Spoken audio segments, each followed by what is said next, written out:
Carlson, the more he's going to do exactly the opposite. Okay? Like, if you don't want to hear what he has to say, then stop talking about him all day. Like, it's very easy. It's much simpler than you think it is. If you really dislike what Tucker Carlson is doing, every single time he says something, you all share 1,000 clips of him. There's 1 million clips that come out. Look what he said. Like, okay, well, you just boosted him in the algorithm by 1,000%. Well done. Like, it's such a foolish notion to try and convince anybody an American male, like just a red-blooded American male, to say you can't talk about that and stop talking about that, and if you do, we're going to come after you. The response is going to be the same every single time. Screw you. I'm going to talk about it more. Okay? I'm going to talk about it way more now. I'm going to talk about it every day, and everything you don't want me to do, I'm going to go do it. Like, I mean, like, it's in a stupid concept to trying to convince people not to talk about things. You're not going to convince them to do that.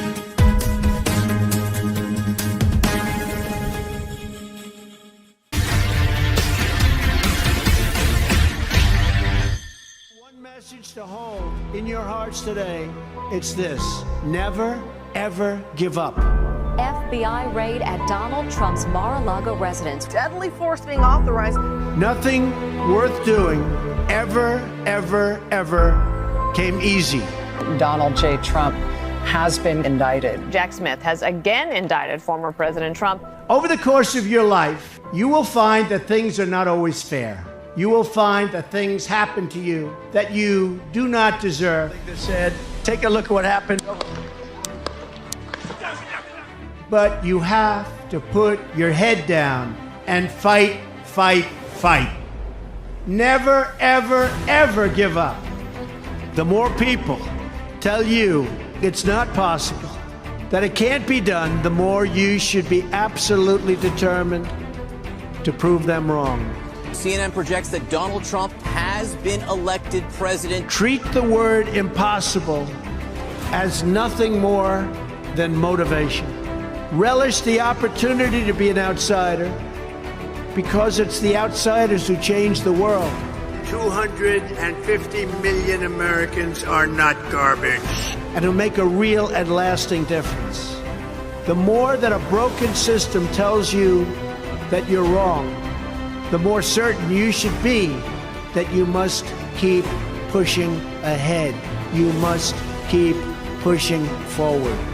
I think that we just witnessed the greatest political comeback in the history of the United States of America. So just remember that. Never stop fighting for what you believe in and for the people who care about you.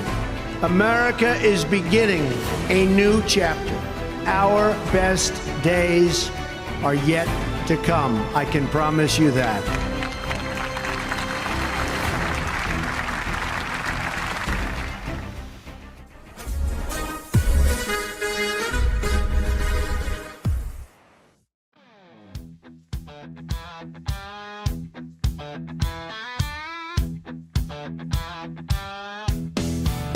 There's a rumble in the distance, something stirring up the ground.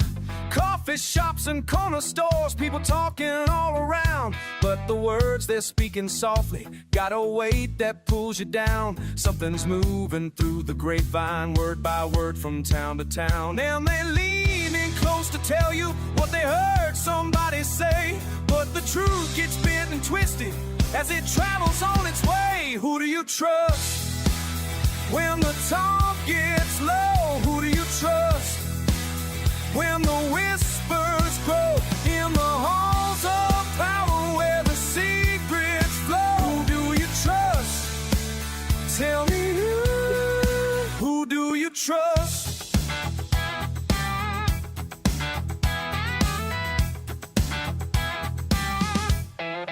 Backroom deals and handshake, promises sliding underneath the door. Politicians playing poker with the chips are rich and poor. Every word's a calculation, every pause worth so much more. While the people keep on waiting for the truth they're hungry for. And they lean in close to tell you what they heard somebody say. But the truth gets bent and twisted as it travels on its way. Who do you trust? When the talk gets low, who do you trust? When the whispers grow in the halls of power.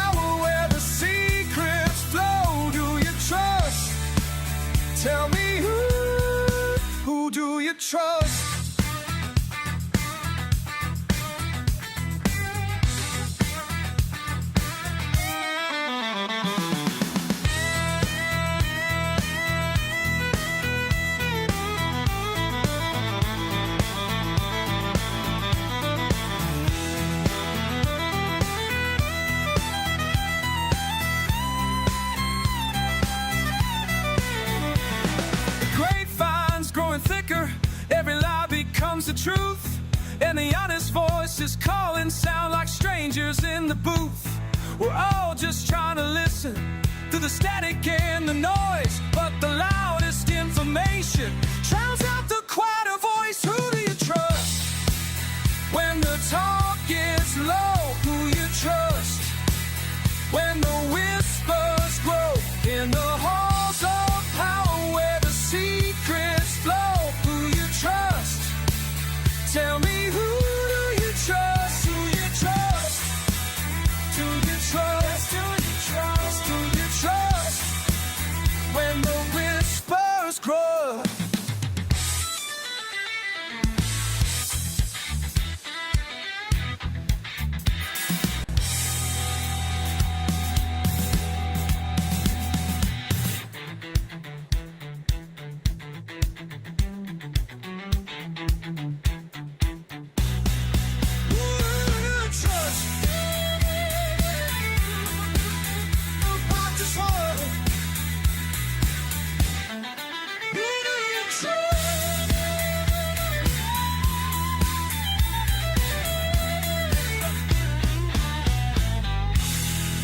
Good evening, everybody.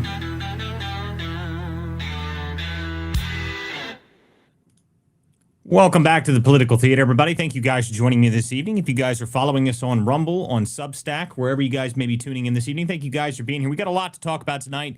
There was a bunch of news that come over the weekend. There's a bunch of stuff that came out this morning. And there's obviously the interview that happened today with Nick Fuentes and Piers Morgan, which was fascinating to watch and hilarious. Probably easily one of the funniest interviews I think I've ever seen. So we're going to get into all of that. Before you guys do anything like that, make sure you guys share the space that we're in. If you guys are on X Space, make sure you guys share the link out. Make sure you guys leave a comment down below if you guys have something to say. If you're following us on Rumble or YouTube, make sure you guys subscribe to us there and give us a like there as well. Any comments that you guys put in the streams anywhere, I do read them throughout the show. Thank you guys for showing up here. So before we do anything, I really want to get into this. There was a couple things that happened over the weekend that I think I should address. One, probably the funniest thing that happened over the weekend easily was the ridiculous EU campaign of just absolute shill space campaign. I mean, like, what on earth were we watching over the weekend? There was the EU came out in full force. And now, for those who missed it, there was a moment that happened over the weekend that was hysterical. Apparently, Nikita Baer, the head of engineering at XAI and X, essentially, the EU released some message on X, and it was talking about how they're going after X, they're suing them for violating the Digital Services Act. Well, as a result of that, apparently the EU Commission actually violated X's terms of service, so they canceled their ad account, which was just hysterical. I mean, I just love it. I mean, I love every minute of that. That's amazing.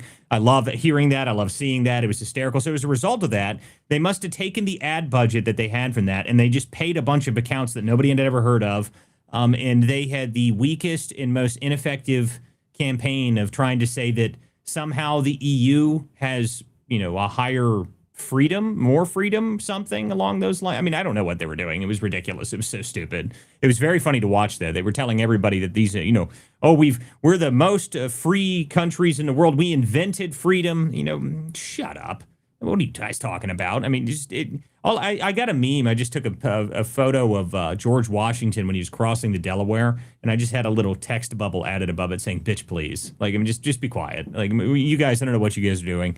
They were trying to. My favorite one that they posted though was saying that they had a higher freedom of the press in Europe than they do in America.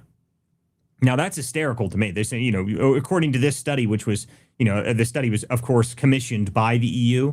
It said that America was ranked 57th in freedom of the press. Now, I don't even know how that's possible, seeing how anybody in America right now can open up an X account, start posting whatever the hell they want, and there's, tens of thousands of completely independent journalists and podcasts and media networks, and, there's the most diverse media I've ever seen in my life happening right now in the country, but somehow we don't have freedom of the press.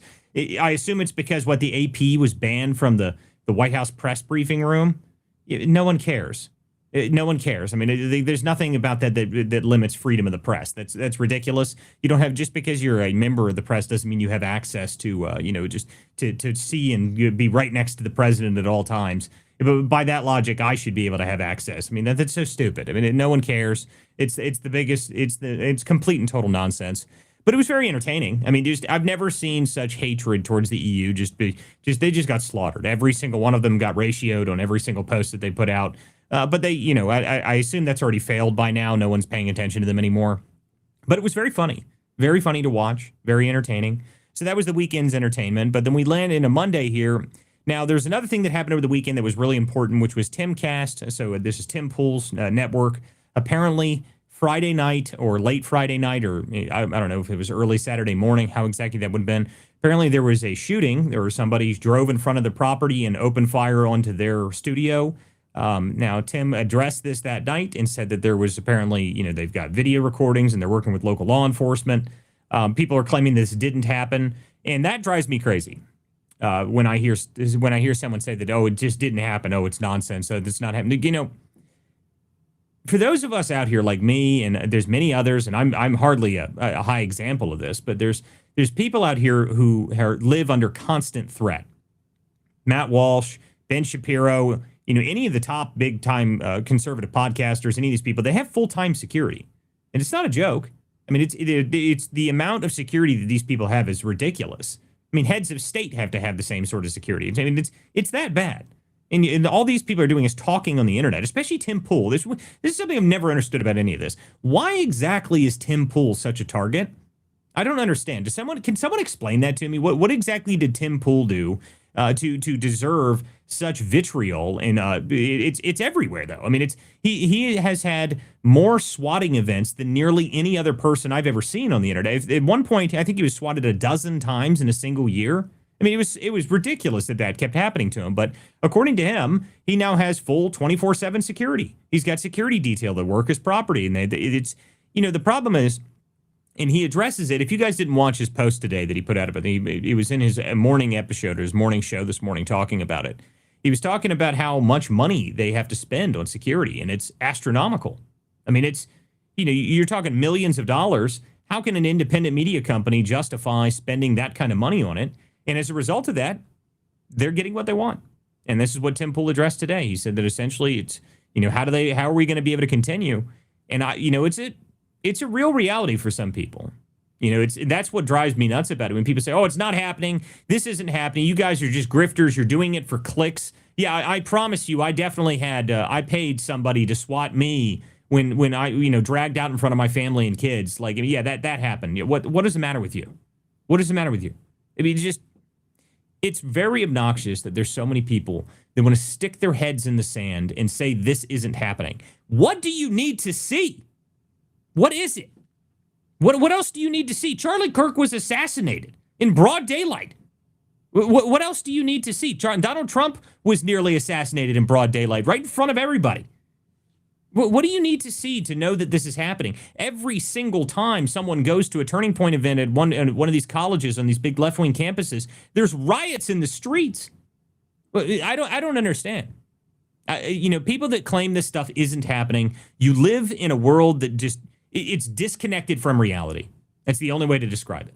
You live disconnected from reality. And the real problem is, and Tim actually addressed this this morning, is that it will deter people. And it is going to deter people, and it is deterring people. People are going to not want to get into this business. They're not going to want to talk. They're not going to want to go in front of cameras. They're not going to want to be able to do these commentating. The people are going to move into non-political, content creation. That's what's going to happen. Okay, you're going to have it. And the scary thing for people like me, the up-and-coming people, the people that are just starting out and really starting to grow a following, grow people that are watching them, is that that's your goal. Isn't that a terrifying reality? What do you want to do? I want to make it. I want to get into this. I want to actually do this. And the goal at the end of it is what? You have 24/7 security and you have to worry about people shooting at your property all the time and you can't have your family near you because they might be attacked too? That sucks. That's terrible. So what do you do? I mean, what do you do at the end of it? I mean, the reality is that unless you've got a big security detail or some big company that backs you, I don't know how you deal with it. And my guess is, and I have no inside knowledge. I'm not connected to any way to Tim Pool or anything like that. My guess is that he sells to someone like Daily Wire. That's what my guess is. The company sells, or he'll end up merging with them, or the content will move over with them or something like that. That's probably what will happen. Because how do you justify it? I mean, he addressed it essentially today. He said that it was going to cost him millions of dollars to have that kind of security. The company can't make it. The company would not survive. And that is an artificial cost to doing business like this. When it's someone like me, when you've just got the camera and you've just got the work that you're doing on your own and you don't have to worry about it. And, that's one thing. But when you've got people like Tim Pool, where he's got actual people that show up at his studio on a regular basis, I mean, you've got no choice. You have to have security. I mean, Milo Yiannopoulos and George Santos were there right as this happened. And so was the, what's her name? I forget her name. The German girl that is from that represents the party over there. That apparently, did you guys know that like 30 people from that party in Germany have been assassinated over the past year? I mean, that's crazy. This is the reality we live in now. So, I don't know how someone like Tim Pool or any independent is going to make it in this business if they have to pay that high of security costs. It makes it very difficult. And that's no question to me. That's the goal. The goal is to make it difficult to speak. That's what they want. That's what they want. They want to deter as many people as possible. So the people like me, people that are in this business and trying to grow into it and doing this, this is only going to get worse. That's what's going to happen. It's going to get worse. It's not going to get better. It's going to get worse. And I know for a fact, it just feels to me that we are going to see other people that are they're going to kill other people. It's going to happen. And that's sad, but it's true.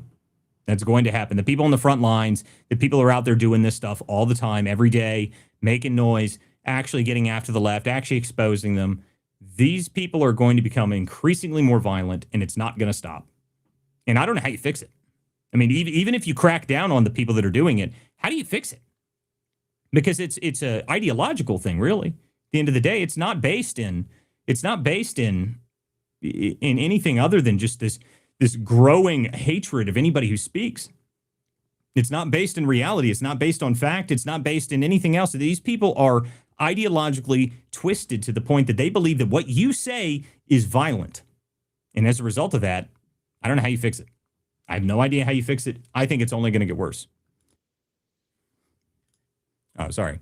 And this is what I was going to play. This is the clip from Tim Pool here. So I'm going to put this on the screen here so people can see what I'm talking about. This is what Tim Pool was talking about earlier today. So I want to play this real quick, and then we're going to get into a couple other things. Then we need to get onto a couple of our other stories for this night. We have 2 weeks left in the year before we go on our Christmas hiatus. I'm not a big fan of any kind of hiatus. I would prefer just to work. But it is taxing. It is grueling, of course. And there's a lot of infrastructure here that requires me to work all day, every day, Monday to Friday, with some extra work on the weekends, usually meetings. And I'm probably going to have a stroke. My health's actually pretty good. My blood pressure is great. My resting heart rate is actually around 45. I exercise quite a bit. Haven't been able to skate in the past month or two, the holidays, and But we have to have these conversations, and I have been, with the people, our contractors, people we work with, our vendors, partners. And one thing is clear. The violence will get worse. It is going to escalate. We cannot keep going as status quo. Something has to change. It may be that, as we described after the assassination of Charlie Kirk and the threat to come and shoot up our studio and our workplace, we asked, at what point do we say we can't do this anymore? The cost of running Timcast IRL studio and the projects around it exceeds the amount of money it brings in. That's just that breaking point, isn't it, for any business? If you need $100 to, run your restaurant, but you're only bringing 90, you go out of business. The issue? The cost isn't cameras or lights. The cost is security because of the escalation. It's an artificial cost to doing business that we can't balance. We can't forego security, but we can't sustain it either. So I've had some conversations with our partners, been talking with Rumble. There may be a solution, and it's going to be rapid change very quickly. We're going to have some emergency meetings. We've already had emergency meetings for obvious reasons. And there is a possibility that the 19th is the last episode of Timcast IRL. We are doing everything we can to make sure that's not going to be the case. It's no secret that I've been frustrated and disillusioned with a lot of people in politics, but that's no reason to walk away from doing our nightly show with a tremendous success. But the cost is not just money anymore. The cost is the safety of my family, myself, and there are many ideas we're floating around. So there is Tim's comments on this today, and this is what I'm talking about. How do you balance that? I mean, it's a business at the end of the day. All of this is business, so you have to balance it. You have to balance the balance sheet, and if your security costs continue to skyrocket, then what do you do? I mean, there's nothing you can do about it, really. I mean, you have to have the security, especially for what they do, because they have in-person people show up all the time. They've got big names that show up to that studio on a regular basis. They have no choice. They've got no choice. They have to have security. So it only gets worse. And this is, it's a sad reality because this is what they want. This is really what they want. They want to silence people, and they're going to do it by force or by fear, and it's going to work, unfortunately. And I know a lot of people that are not going to get into this, a lot of people that aren't going to go into the business because of it. And I don't know how you fix it, because it is a continuous problem that only is going to get worse and worse and worse. And I have no idea how you fix it. I have no idea what the solution is. People are not being rational. People are only getting more tribal. People are only getting more violent. This sort of stuff is only going to get worse. And I do worry about it. This is something we're going to have to deal with. That we finally beat the legacy media machine. We finally did it. The legacy media machine was dominant in the culture to the point that no one had any ability to get a narrative out. It was controlled by a select set of editors. You only saw what they wanted you to see, that side of a thing. And then we move into diversified media, which is what we have now. And the problem with diversified media is that everybody knows that you don't have the same backing. You don't have a skyscraper. You don't have a full-time security detail. You don't have anything that you can keep people from showing up at your property, especially if you're, just starting out. What are you supposed to do? I mean, if someone like Timcast, Tim Pool, he's got a huge program, very successful platform, very successful media company, and he can't survive it. How does anybody get into the business when you know that the security is already going to get worse? Guys, I mean, I didn't have a huge following when I was swatted. Okay, I only had 50,000 followers on X. I hadn't even started really doing the show. I didn't have any of this. I mean, I had done the show a little bit.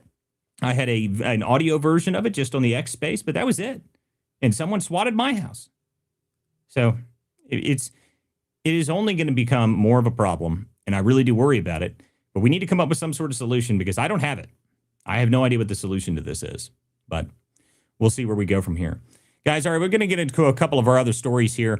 If you want to come up and join the show, if you guys are listening on the X space, you can now join and request, and you can come up and talk on the show. And then we're going to move on to our other stories because I definitely want to talk about this Piers Morgan, Nick Fuentes. This entire interview today was hysterical. One, it was very, very funny to watch.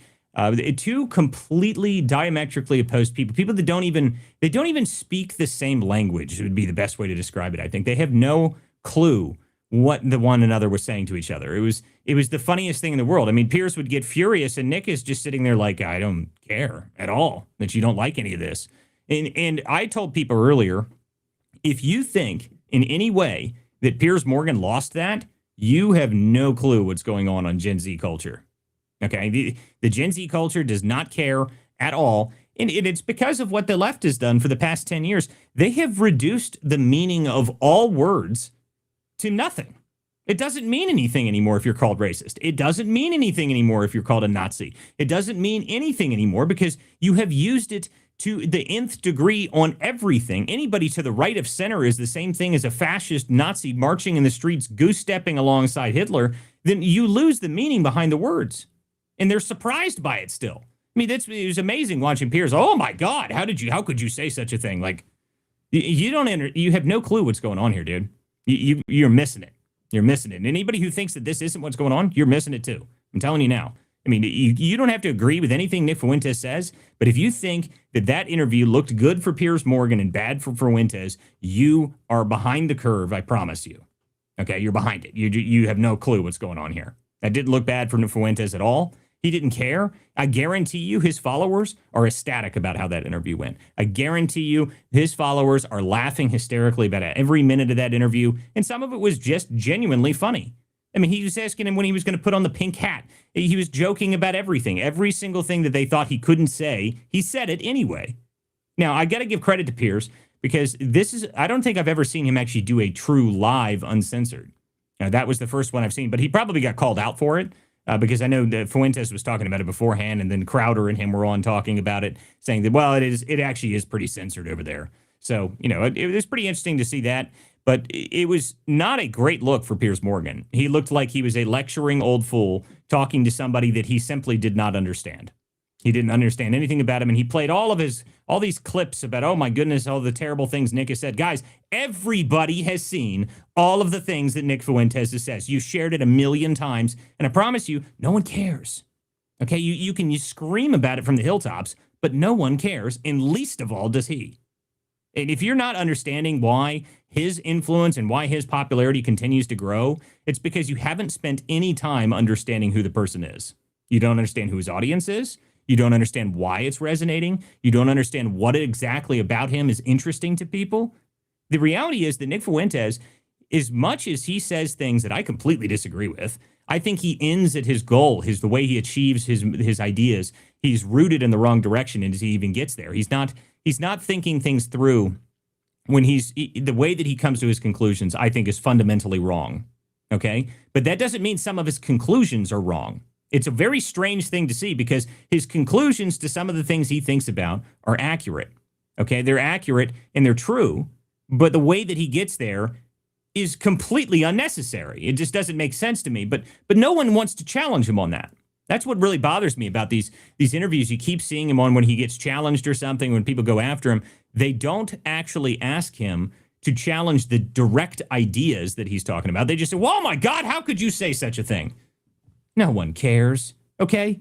This is a world that no one cares what people say anymore. Okay, you've got the Candace Owens crowd out here saying that Turning Point killed their own boss and that, the last thing was they're trying to ask where Charlie was buried. I mean, my God, people. You think that they care? Did people care what they say anymore? You're living in the past. People don't care at all. People say whatever the hell they want. Doesn't matter to them anymore. More than obviously. The biggest show online right now is based around a dream and beekeepers. Beekeepers in maroon shirts and the Egyptian military. I mean, none of it makes any sense, but that's the biggest show right now. If you think that people care what people have to say, what these little clips that you're going to get them with, you're living in a different world. And Piers Morgan looked like a fool because of it. He sat there and tried to say, oh, my God. He admits that he's racist. He doesn't even care about being called racist. You're missing the boat entirely. The whole racist argument is dead. Okay, it's done for these people. For the people that are the younger generation, you can call them whatever you want. They don't care anymore. Okay? They've got their ideology. They think this is what they need to do. This is what they're going to do. It doesn't matter to them. It's done. This, and the same thing for the Jewish, the problem with the Jewish situation for Fuentes. It doesn't matter to him. Doesn't mean anything. You can't control what the guy's going to say. He has built an uncancelable platform, and there's nothing you can do to shut him up. So getting him with gotchas does nothing except grow his influence, actually, because now there'll be, I guarantee you today, there's 1,000 clips of him floating around saying, oh my God, he admitted to this, he admitted to that. That only grows him. That's all that does. It only grows his influence. People are going to see those clips and say, well, what else did he have to say? And you're going to go watch it. That's what happens. And that's people, the Piers Morgan crowd still, to this day, haven't figured out that that's what drives the influence there. That's how they grow their audiences, by saying things that they know will get clipped out. They know it's going to get clipped out. And all that results in is more people go and look and see what they have to say. And then if they like what they heard in some part of it, maybe they stick around and watch another episode and another episode and another episode, because you keep sharing the content because you think that a gotcha matters today. It doesn't matter anymore. It doesn't matter anymore. It doesn't do anything. Doesn't do anything at all. There's nothing you can do to convince people that they're going to change their opinions just because you said, oh my God, 10 years ago, he said that, something horrible about women and he doesn't like women and he's celibate and oh my God, it's all horrible. It's hysterical listening to that side of it. The idea that it's a terrible thing that the guy has never had a sexual relationship with somebody. Didn't that used to be a sign of virtue? I mean, maybe it's not intentional for him, but at the same time, what if it is? He's Catholic. I mean, I don't know. It was amazing to watch. He was sitting there. Piers Morgan was saying that he also believes that women should become priests and that he's a Catholic, which that's not even possible to believe that women should become priests if you're Catholic. So I doubt Piers Morgan spends much time in church. That's the only thing I can draw from the conclusion I can draw from that. So that was pretty incredible to see. So I recommend people go watch the interview today because it was long, but it was worth watching.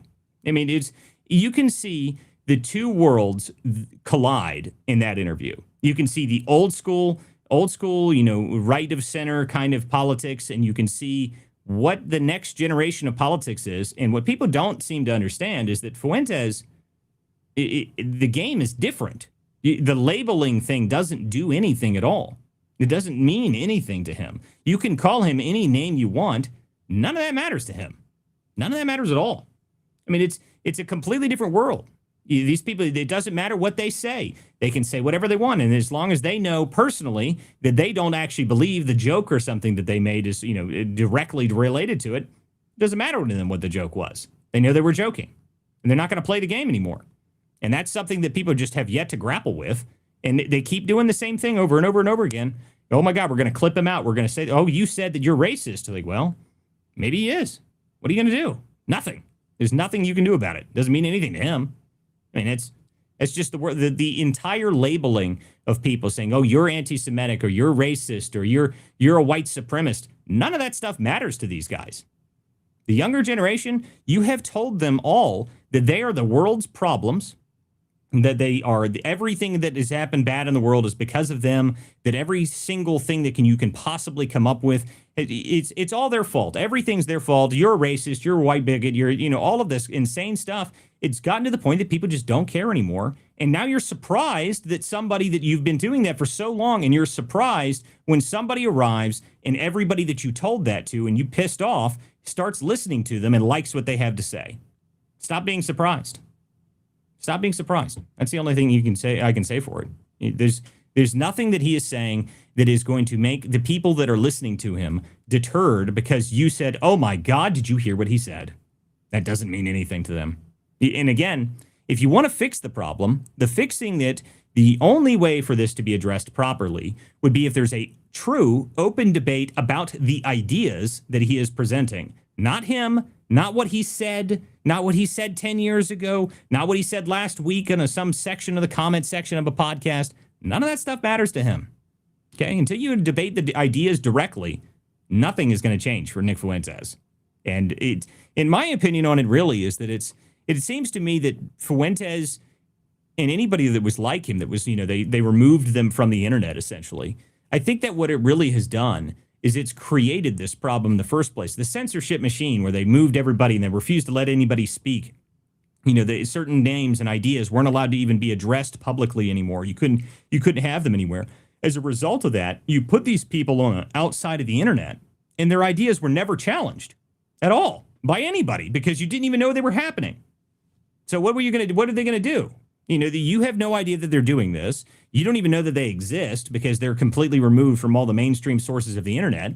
So as a result of that, you get a hyper-polarized group that has siloed themselves out from the rest of the internet, and no one has challenged the ideas properly in 10 years. And now you're surprised that when you show up to them now that they don't care what you think.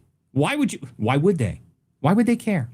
You haven't even been willing to acknowledge their existence for 10 plus years. And now you're going to be, oh my God, how can you possibly be saying that? Well, they've been saying it for 10 years. So stop being surprised. This is the only way I can look at this stuff. The only way you can fix these problems is actually directly address the ideas themselves. And that's, I think, the only solution. But no one wants to do that for some reason. And I don't know why. I mean, at this point, I love the people that, oh my God, how could you platform someone like this? What are you talking about? The guy's got a massive platform. He has a huge platform. And there's a new report that came out today from the NCRI saying that there's, foreign influence peddling and pushing these guys. Okay, but that doesn't mean he doesn't have an audience. Okay, just because there may be some bot activity that activates on these things, and maybe that's true. Who cares? That doesn't matter, because regardless of that, if you go look, whenever Nick Fuentes has a stream, he's got 20,000 people sitting in the stream waiting for him for hours. Hours. He's just, you could be 3 or 4 hours of just the intro, whatever he's got playing in the background, and there'll be 20,000 people sitting there in the chat. So if you think that there's not real people that are actually talking and listening to this guy and actually collaborating and working and figuring out things together, you're again, I'm going to say that you are missing it. You're missing it. Okay, that's just because they have some foreign influence, and maybe and my theory on the foreign stuff, by the way, is that's done by our adversaries to stoke division within the online culture. I think that's obvious, but it's complicated for some people, but it's a pretty simple concept. If said idea makes people angry within one faction of the right that they want to break up, then amplify the idea that upsets people the most. It's not that complicated. I mean, it's not that complicated why that would be beneficial. Whether or not Nick knows he's party to it or not, who knows? I mean, that doesn't matter. And that's if the reports are accurate, which, I mean, from what I can see, the NCRI things are right. I've looked at one of those reports before and published one before. So, I mean, I think they might be accurate, but that doesn't mean that there's not real people that are listening to this and talking about it, and he doesn't have some massive platform, because he does.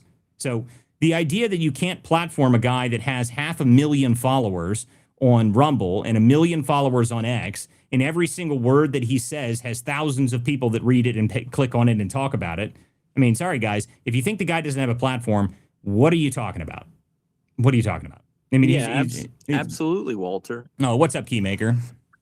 Go ahead. Hey, yeah. So I was listening to you, and I've been researching this for a while since I got on X, and I think you touched on something that's really important. Is I don't really think that it's not like Nick Fuentes has a bunch of bots helping him.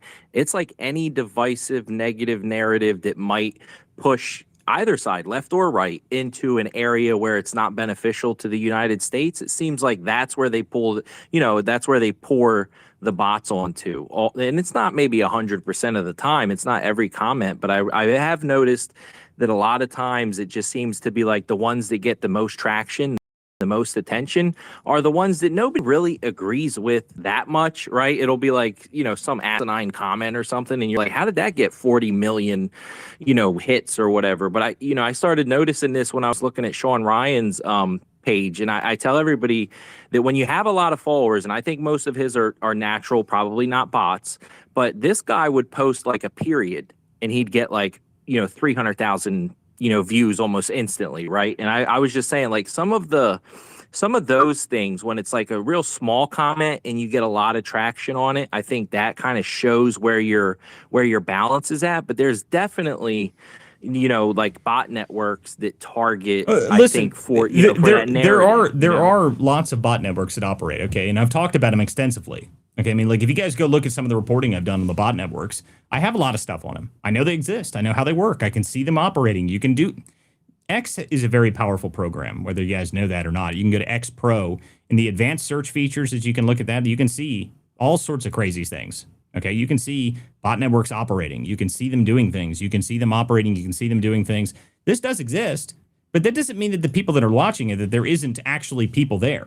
There's lots of people that are watching this guy. Okay, this guy, he has a huge platform. He has been known for 10 plus years. Everyone knows who he is. The concept of saying, oh, you can't platform is ridiculous. Okay, like, the guy already has a platform. Okay, he's bigger than most of the people that he's going on the shows with. Okay, that's just, you just have to accept it. Now, but the problem is, again, every time you get into a scenario where he goes on to an interview, they do the same thing that they've always done, which is, look, they play the Hitler clip of saying, well, Hitler was cool. Like, look, guys, you can try and act like this is going to upset people, but they don't care. Okay, these young guys don't give a damn. That doesn't mean anything to them. Who cares? It doesn't mean anything to them. And you can say it's upsetting, and you can say you're offended by it. Well, congratulations, you're offended by it. What does that mean? Nothing.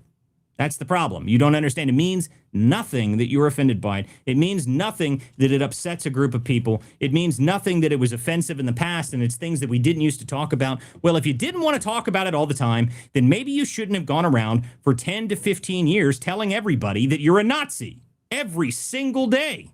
What a surprise. Now Nazi means nothing. Okay, that's what happened. Okay, you removed the meaning of the word because you used it on every single little thing that exists. And now that word means nothing at all. Okay, Hitler means nothing at all. Nazi means nothing at all. And I think it's a terrible thing, personally. I think words matter. I think words are very important, and we shouldn't degrade words that are important. But that's not our choice. Okay? When you sell everybody that anybody who supports Donald Trump is essentially a fascist, eventually people are going to stop caring. Why are you surprised by that? I mean, the idea that somehow, if the next thing this is going to happen with, by the way, it's actually going to be in the opposite direction from the people that don't like it. It's going to be the Zionist thing. Like everyone's telling everyone, oh my God, $7,000 checks, you're a Zionist. That has already started to lose meaning. That's only been a couple years of them doing that. I mean, the other day someone said, "Oh, how much did you get paid for something I posted about?" And I said, "Look, I actually get paid $32,000 per tweet. I mean, I'm a much higher rate. It's expensive to buy my tweets. I don't do it for a measly $7,000. I mean, that's because no one cares. Okay, like you keep saying the same thing over and over again, people stop caring about it, and that's what happens, and that's what has happened. And there's just nothing you can do to change that. This is just reality that we live in today. So. I don't know what the intention is from these people trying to continuously say that Nick Fuentes can't say this or he shouldn't say that or this. That means nothing to these people, guys. You live in another world if you think that's the case. It's just not the case anymore. This is the next generation of media, and the next generation of media does not care what the old rules were. The rules no longer apply. There are no rules. Yeah. Okay? That's just how it is. Yeah. Yeah, Walter, Nick Fuentes, I know of him from things that weren't even too wild, right? But he's memorable, the way that he speaks when you hear him on video. He is, I'm not going to say he's like a Rush Limbaugh, but you can't point to me to somebody else that's like Nick Fuentes. You know what I mean? Like he's kind of a one-of-a-kind character. And this is what my point is. And like everybody that wants to claim that he's doing this for clicks and grifts and stuff like that, like, okay, here's your problem though. Okay, if you believe that Nick Fuentes was doing this all for money, then why is he attacking the whole Candace narrative? That's the biggest narrative right now. Okay, he was just out there the other day. He had a whole show where he ranted for 30 minutes talking about how stupid Candace Owens is for this whole, he says this is the lowest IQ grift he's ever seen. He's calling it an IQ filter, saying it's the dumbest, it's the stupidest thing he's seen in 10 years of doing this. I mean, that's, if he's a grifter, then why wouldn't he pile onto the grift? Okay, because that's a grift. If you're not paying attention, that's an obvious grift. I mean, there's nothing about it. There's nothing about what Candace is saying that makes any sense because there's zero evidence behind any of it. Okay, that's what I've said. Called it a grift. Yeah, I mean, listen, I don't. Just watching it, okay. I've tried, okay, but I lose. You lose me when you start talking about your dreams and your beekeepers and your maroon shirts. Okay, like good Lord, people. Like, I mean, I'm sorry, I can't do it. Like, I just cannot do it. I've tried. I tried listening to her podcast the other day. It's impossible. It is incomprehensible gibberish that means nothing and blames everybody for everything and all. Somehow it's the French, which I'm okay with, actually. I mean, I expect the French to be the problem. And beekeepers have always been sneaky fucks. So, I mean, I don't know. Maybe I'm okay with those people, but TPUSA, okay. Anyway, it's all just nonsense, guys. No one cares. But again, to the point. Just the beekeepers, they have a very important job of ridding the world of vermin. What? Listen to me. The problem, again, is at the end of the day, is that people claiming that somehow Nick Fuentes is a grifter in all this. I fail to understand how that's true if he is not going along with the current biggest grift. Okay, like that's the current biggest grift is that. So if he's a grifter, why isn't he piling onto that? And that's the number one thing right now, right? So it doesn't make any sense. Okay, so to me, you can hate what he's talking about. You can hate what Fuentes is talking about. But at the end of the day, he believes what he says. Okay, he believes it. He actually believes what he says, and he's got enough receipts behind it, and he actually has the ability to communicate a message, whether you like it or not. And yes, Keymaker, you were right. He is a unique figure. Okay, like, he has, and it's actually partially because of the way that his media development has been, right? He's had no direct influx into mainstream media at all. He hasn't had one. He's been just him running his show for 10 years. So as a result of that, his media voice is whatever he says. That's it. There's no filter behind it. He doesn't have advertisers. He doesn't have any sponsors for the show. He doesn't have any of that stuff. His entire show is based on him selling hats and him selling his subscription to his group chat. And that's pretty much, and super chats. That's it. I mean, I don't know, guy, like, sorry, if you think you're going to be able to shut him up, you're not.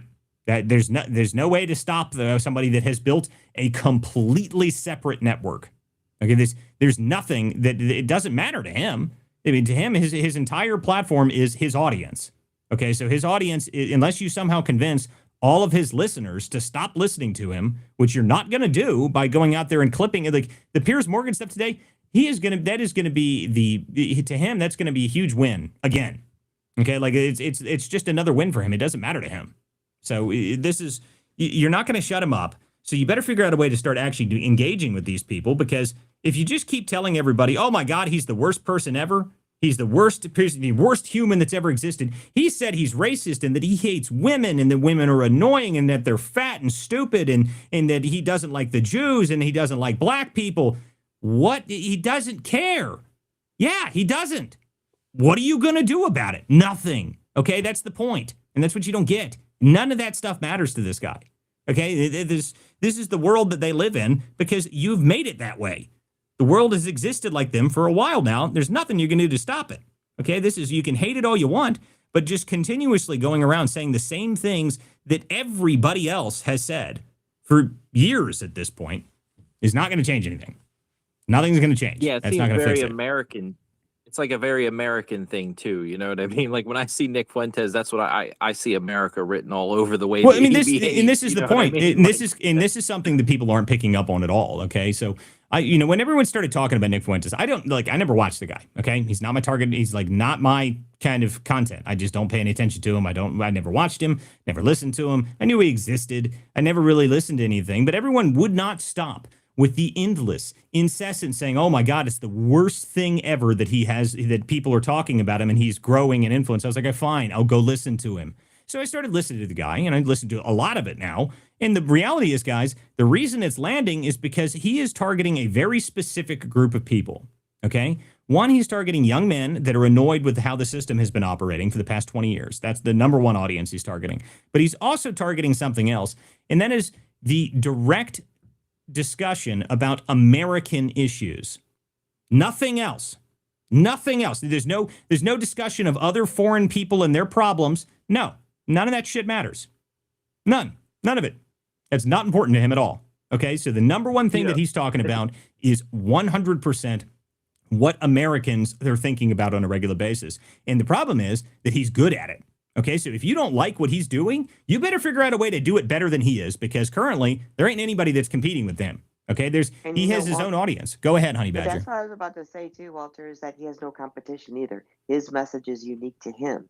But this idea, like you said, of him being a grifter, it's so intellectually lazy to just label everybody that we disagree with as a grifter. It is. I mean, listen, this is what my point is. You can't keep doing this, okay? People cannot keep doing this. You're a grifter, you're a grifter. Everything you do is paid for by foreign countries or foreign ops. And listen to me, this is the message that I've tried to give to people, okay? The message of my show, why I started the show, is because I was listening to the conversation. And the conversation, from what I could tell, was no one was talking about what was really going on out in the country.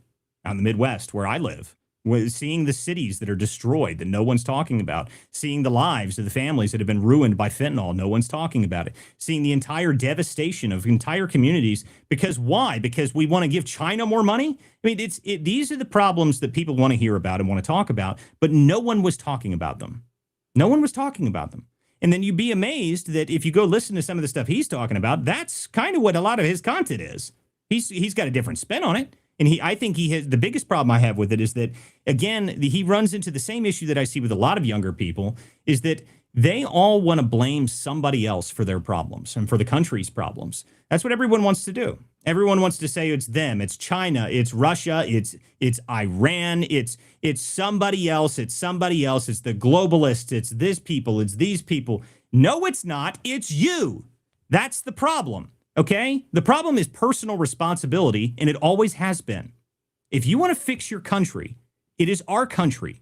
We have to take care of it. That's the only way it gets better. The only way it ever gets better, for no matter how you look at it, is personal responsibility. Citizenship is an active participation role. That is the way it works. We're a country run by the people.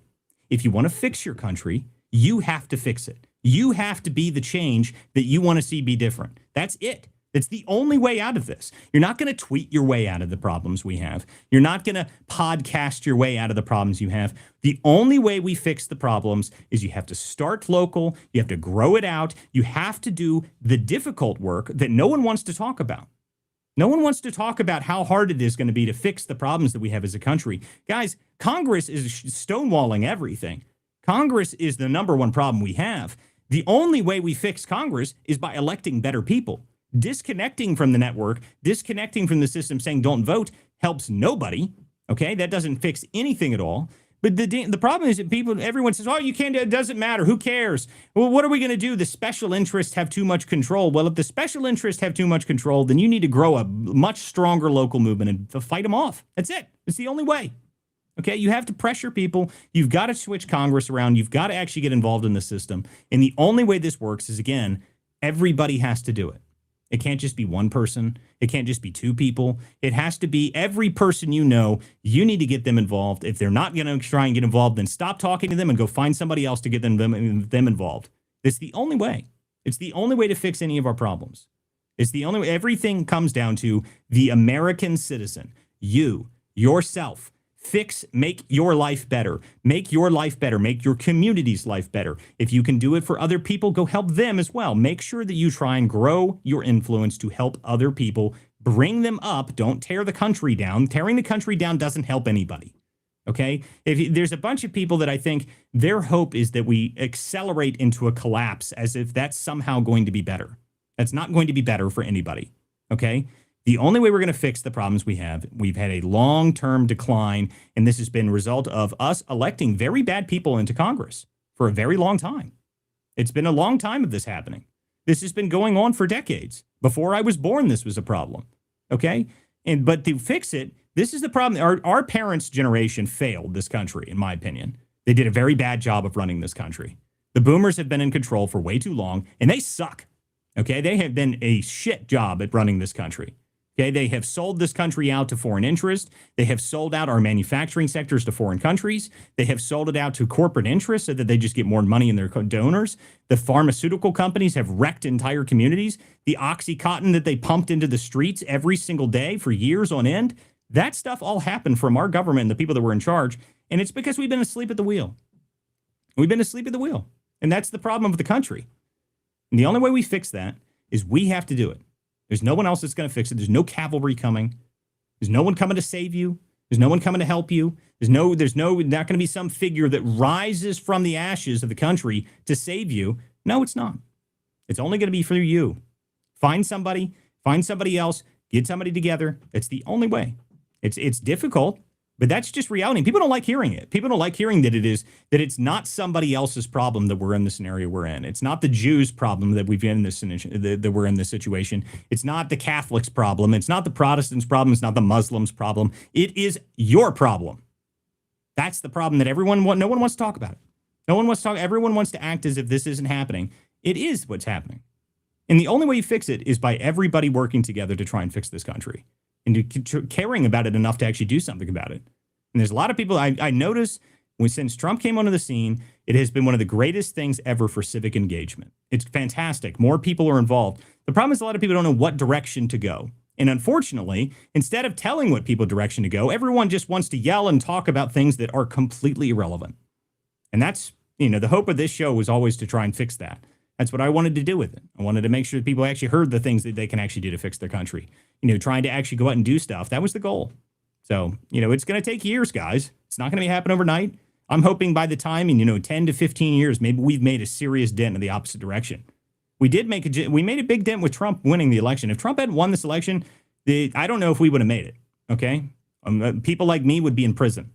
Okay. They would have thrown us off all the platforms. Elon Musk would be in prison. None of this stuff would be possible. And everyone wants to scream about all the problems we have now. Guys, we're not going to fix all of the issues that are in this country overnight.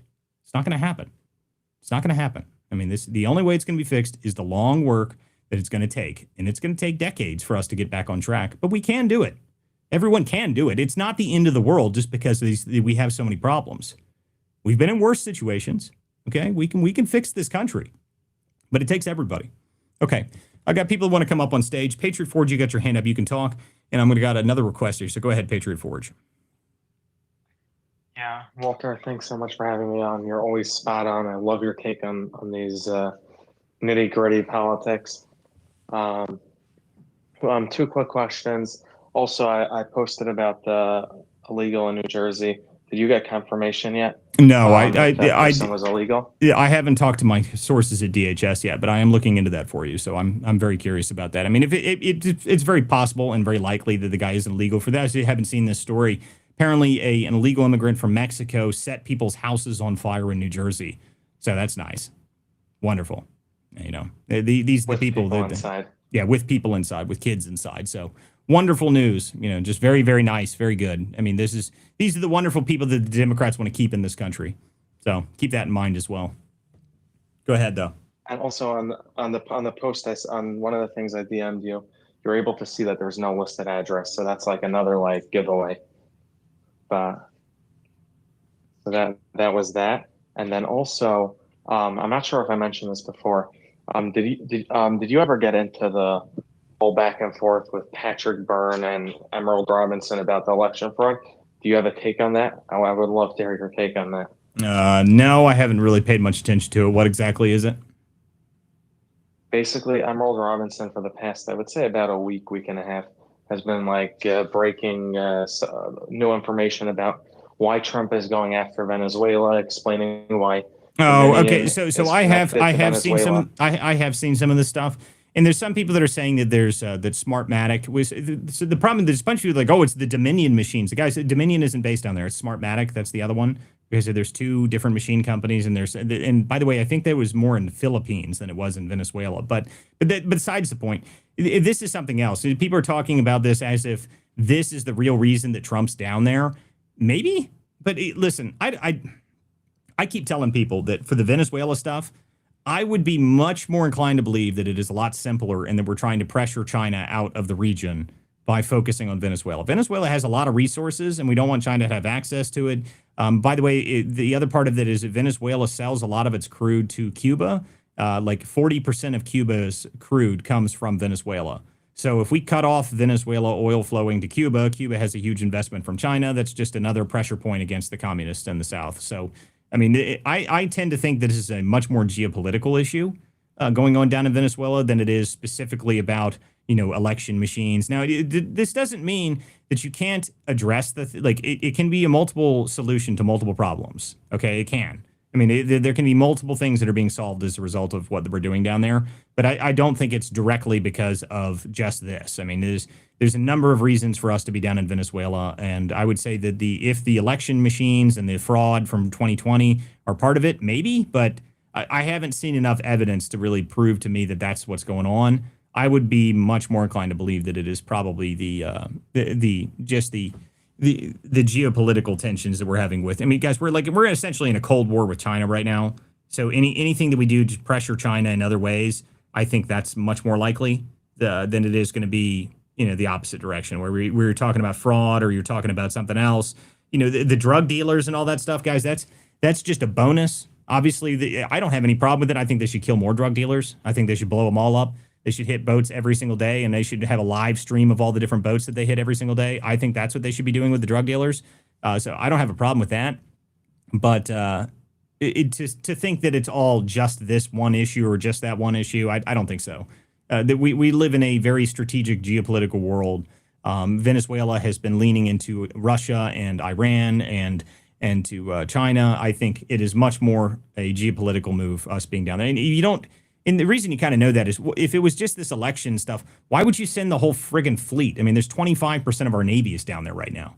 The Gerald Ford, our largest aircraft carrier, is in the region just hanging out. Okay, like we don't send the Ford out for funsies.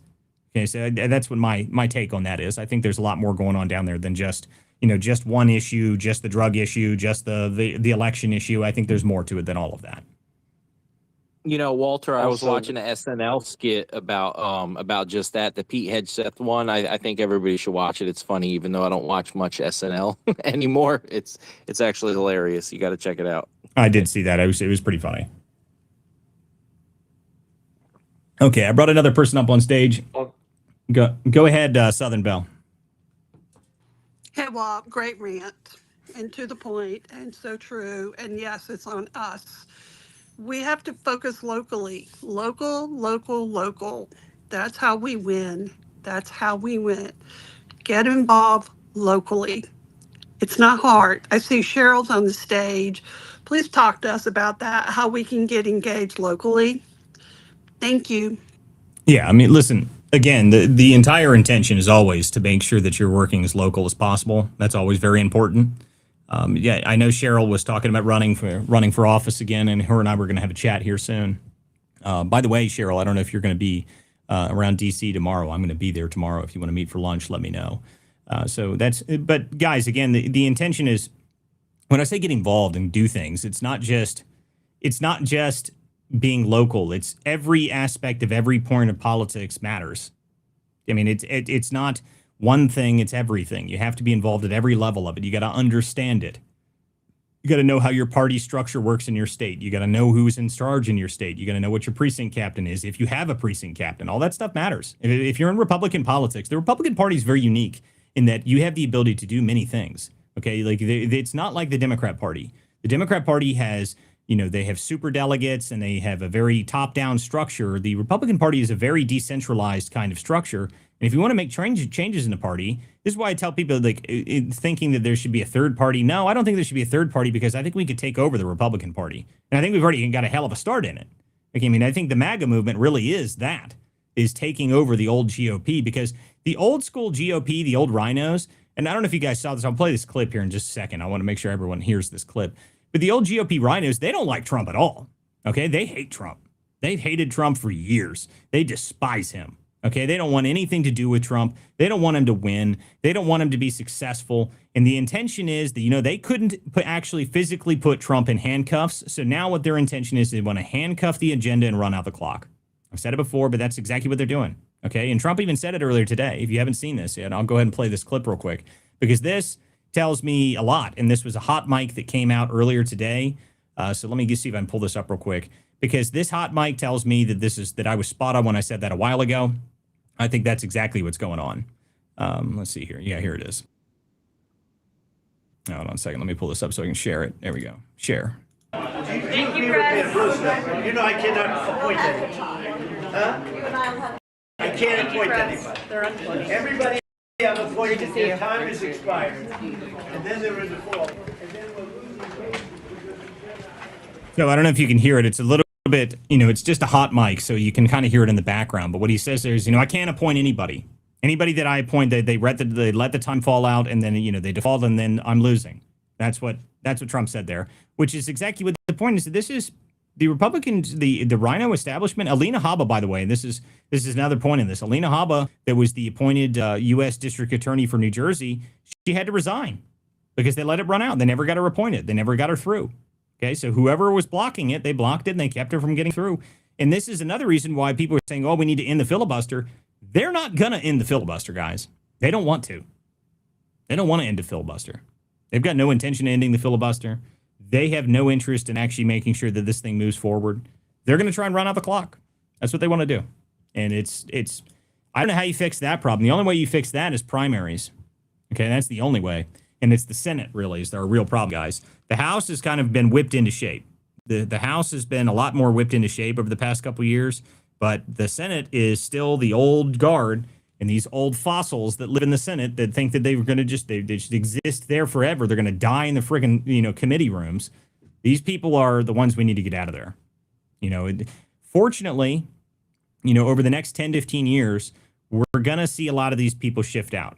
That's going to happen because they're all simply just too old. They'll all literally die. I mean, Chuck Grassley's 93 years old. And he's still holding committee meetings. I mean, the guy needs to retire, but he doesn't want to retire. He wants to, he wants to be Dianne Feinstein. He wants to wheel his corpse out onto the damn Senate floor. I mean, I like Chuck Grassley generally. He's been okay, but at the same time, does anybody think it's a good idea for us to have a 93-year-old senator? I mean, really? I mean, how many 93-year-olds do you know that are at the top of their game? I mean, just come on. And at some point, we're going to have to get the old guard out. And I hope it happens faster than not, because if we don't manage to accomplish anything, the Democrats are going to come in here, and everyone thinking that the Democrats are going to be counted out, that's a mistake as well. That's a big mistake. thinking that the Democrats are just going to fall away from all this. No, they're not. No, they're not.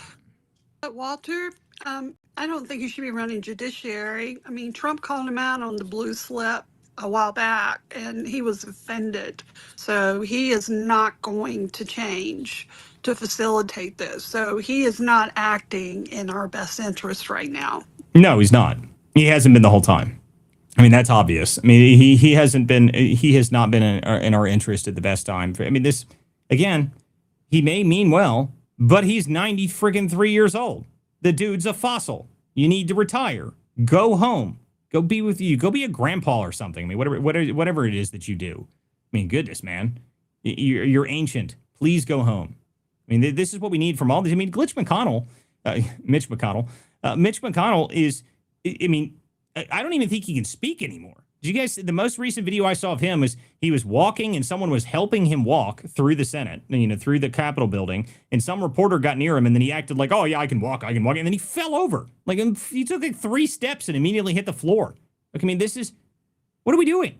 Get the geriatrics out of the Congress. I mean, like, this is not a nursing home, people. This is the congressional. Okay, like, can we actually fix Congress, please, for the love of God? If you're 80-something years old, go home. Man, I mean, the term limit idea, I would love to say that would happen, but it'll never happen. They're not going to vote to not give themselves more power. That's just not going to happen. And to the idea that there's going to be term limits in place, we have term limits, guys. It's called elections, okay? And that's the only way you fix the term limits. The better way to fix it is to see if we can figure out how to get money out of politics. And I don't know how if you get less money, if there's limitations on how much money can be put into campaigns, that would make things a lot better. But I mean, right now, as it stands, people have millions of dollars that go into every campaign. Every Senate race is like a $50-60 million race. I don't even know how much the North Carolina race is going to cost. The North Carolina race is going to cost a fortune. Roy Cooper versus Matt Wadley, that's going to be a fortune. He's the former head of the RNC. That's going to be a fortune. So, I don't know, man. I mean, the deal is, the only way is through primaries. That's really the only time for us to make a big difference, because primaries aren't going to have the same kind of money behind them. And that's the only time you can actually organize people to actually do something. That's it. I agree. Yeah, they need to pass the reins, guys. But I mean, something has to change. That's eventually all these guys are going to be out anyway because they're going to die. But let's not let the 90-year-olds run us into the ground before we get there. Please. Like, let's actually get them out before that happens. That would be much better. All right, guys, if you want to join the show, you're welcome to do so. You can request, if you go to x.com, if you're on Rumble or any of the other streams, to join the show and actually talk, you need to go to x.com, go to @WCDispatch, and you can join the show. You just click on the actual link. There's a purple thing that's going to be on my page. You can click on that, and you can join the show, and you can request a mic to come up here and ask questions. If you have a comment, you can always put it down below. Any of the other streams, I do have the comments up on the screen. TikTok banned us already. That took us 1 day, literally. So we're not on TikTok anymore, but we might be going live on Gettr soon. So that'll be another platform we'll be live on here soon, hopefully. TikTok already banned us, so that was pretty funny. So that didn't last even a full 24 hours, which I find hysterical. But if you guys want to join the show and you want to actually say something, you guys are welcome to request on the space. Just requesting, you guys are welcome to come up here and ask anything you want. You can argue about whatever you want. You can talk about how much you love or hate Nick Fuentes if you want, and I'll laugh at you because I don't care. But these are the things you can come up here and ask. So anything you want to talk about, anything else that you guys think we've missed today. The Tim Pool stuff, we talked about that at the open of the show. I really do worry about where that's going. I hope Tim Pool actually figures out some way to save that show, because Timcast IRL is probably one of the most interesting shows out there because of the people that go onto it. And I think that's where the real problem lies for him. So I don't know what happens as a result of that. Today with Fuentes and Piers Morgan, that interview, easily the funniest interview I've ever seen, watching two people that have no idea. Like, one of them has no clue what's going on. I mean, he's just talking to somebody that's looking past him. He's not even seeing him sitting there. He's just making fun of him the whole time. So it was pretty damn funny. Okay, let's see here. There were some other clips that I wanted to go over today. So, Walter. Go ahead. There was some news that just came out. Apparently, Jimmy Kimmel's contract has been extended for another year. Who watches Jimmy Kimmel? Like, seriously. How can you extend a contract for somebody that nobody watches? Does anybody watch? Like, when's the last time any of you in here watched Jimmy Kimmel? Like, does anybody even have? Who has cable? Jimmy Kimmel episode, and I'm never going to. And then I saw this just now, that Mamdani appoints a convicted armed robber to public safety transition team. Oh boy, wonderful. New York is so screwed, dude. I feel so bad for the people of New York. Armed robbery, prison 7 years. Now he's going to be a special advisor. This is insane. Wonderful. I mean, well, so, this is not abnormal for the left, okay? So those don't know, one of the top people in Biden's DOJ, the guy in charge of the pardon office, along with Lisa Monaco, ironically, was the guy that tried to shut down Rikers Island in New York. So, these are the people that the left likes putting in places. They like doing this. The more radical, the better. I mean, that's what matters to them, apparently. So, I mean, I have no idea. That's wonderful, though. Okay, so let's move on to the next topic here that I want to talk about, because this is amazing. This has got to be the best thing that's happened today in terms of comedy value. Even though the Nick Fuentes Piers Morgan interview was hysterical, this is even more hysterical. So our favorite ghetto stiletto, Jasmine Crockett, has announced that she is going to run for Senate. She's going to run for Senate in Texas. That's actually happening. And I want to play her launch video for her Senate campaign. So just take a look into this, because this is it. And if you're watching, you just listening, you'll be able to understand what's happening here. But watching it is pretty damn funny as well. So here you go. How about this new one they have? Their new star, Crockett. How about her? She's the new star of the Democrat Party, Jasmine Crockett. They're in big trouble.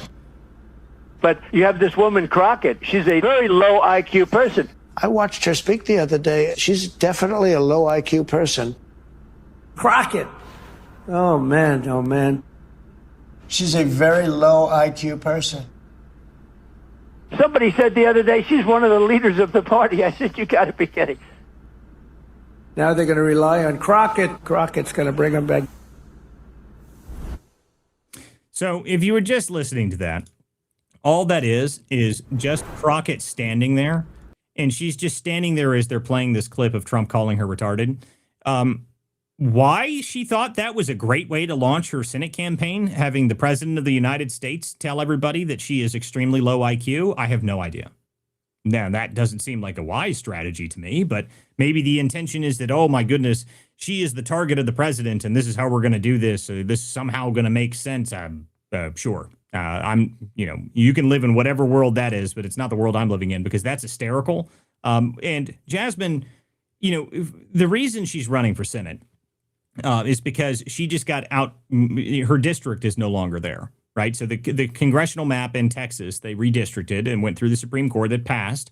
So her district that she was living in, which was a racially segregated district specifically so the Democrats could have more seats in Congress, now that that's no longer there, she's going to be thrown out. She'll lose.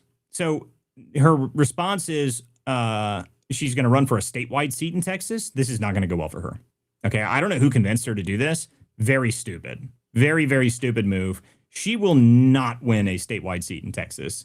Okay, I mean, how is she going to... So, like, the number one lobby in Texas would probably be the oil and gas industry. Like, what oil and gas executive is going to even meet with her? Anybody would? Do you think anybody would? I don't think anybody even would talk to her. I mean, why? For what? She's not very smart. It's very obvious. So, anyhow, so she launches her Senate campaign today. And then she had a very, very, very, very poor rally that it was, set up around it. And Jacktron, I think this is the clip that you gave me, isn't it? Yeah, the one where she's comparing herself to Obama. I think so, yeah. So I'll go ahead and play this here. This is her. I never thought that I would run for office, but some people are able to inspire others as they walk their own path. As a 27-year-old public defender walking in her path, there was someone who came along and inspired. There was this charismatic, funny, intelligent, and exciting young candidate with a funny name who just got into the U.S. Senate and was running for president. Many doubted if this country was ready, while others, we got to work and kept hope alive. We didn't focus on the naysayers. We didn't get distracted by any pollsters. We remained laser focused on getting the person who was best for the job into the seat. We didn't let history diminish our hope in what was possible. We ignored that the devil on our shoulder that sometimes tries to tell us your vote doesn't matter. The country's not ready. He can't win. And responded with that timeless American creed. Yes, we can. Yes, I'm talking about President Barack Obama. How many no's do you think he heard before he got a yes? No, you can't win. No, the country's not ready for a black president. No, a black man can't get elected. No, your middle name is Hussein. No, you can't beat the Clinton machine. But every time they told him no, he looked them right in the eyes and he told them yes. He said, yes, we can. Yes, we can deliver on health care. Yes, we can enshrine equal rights.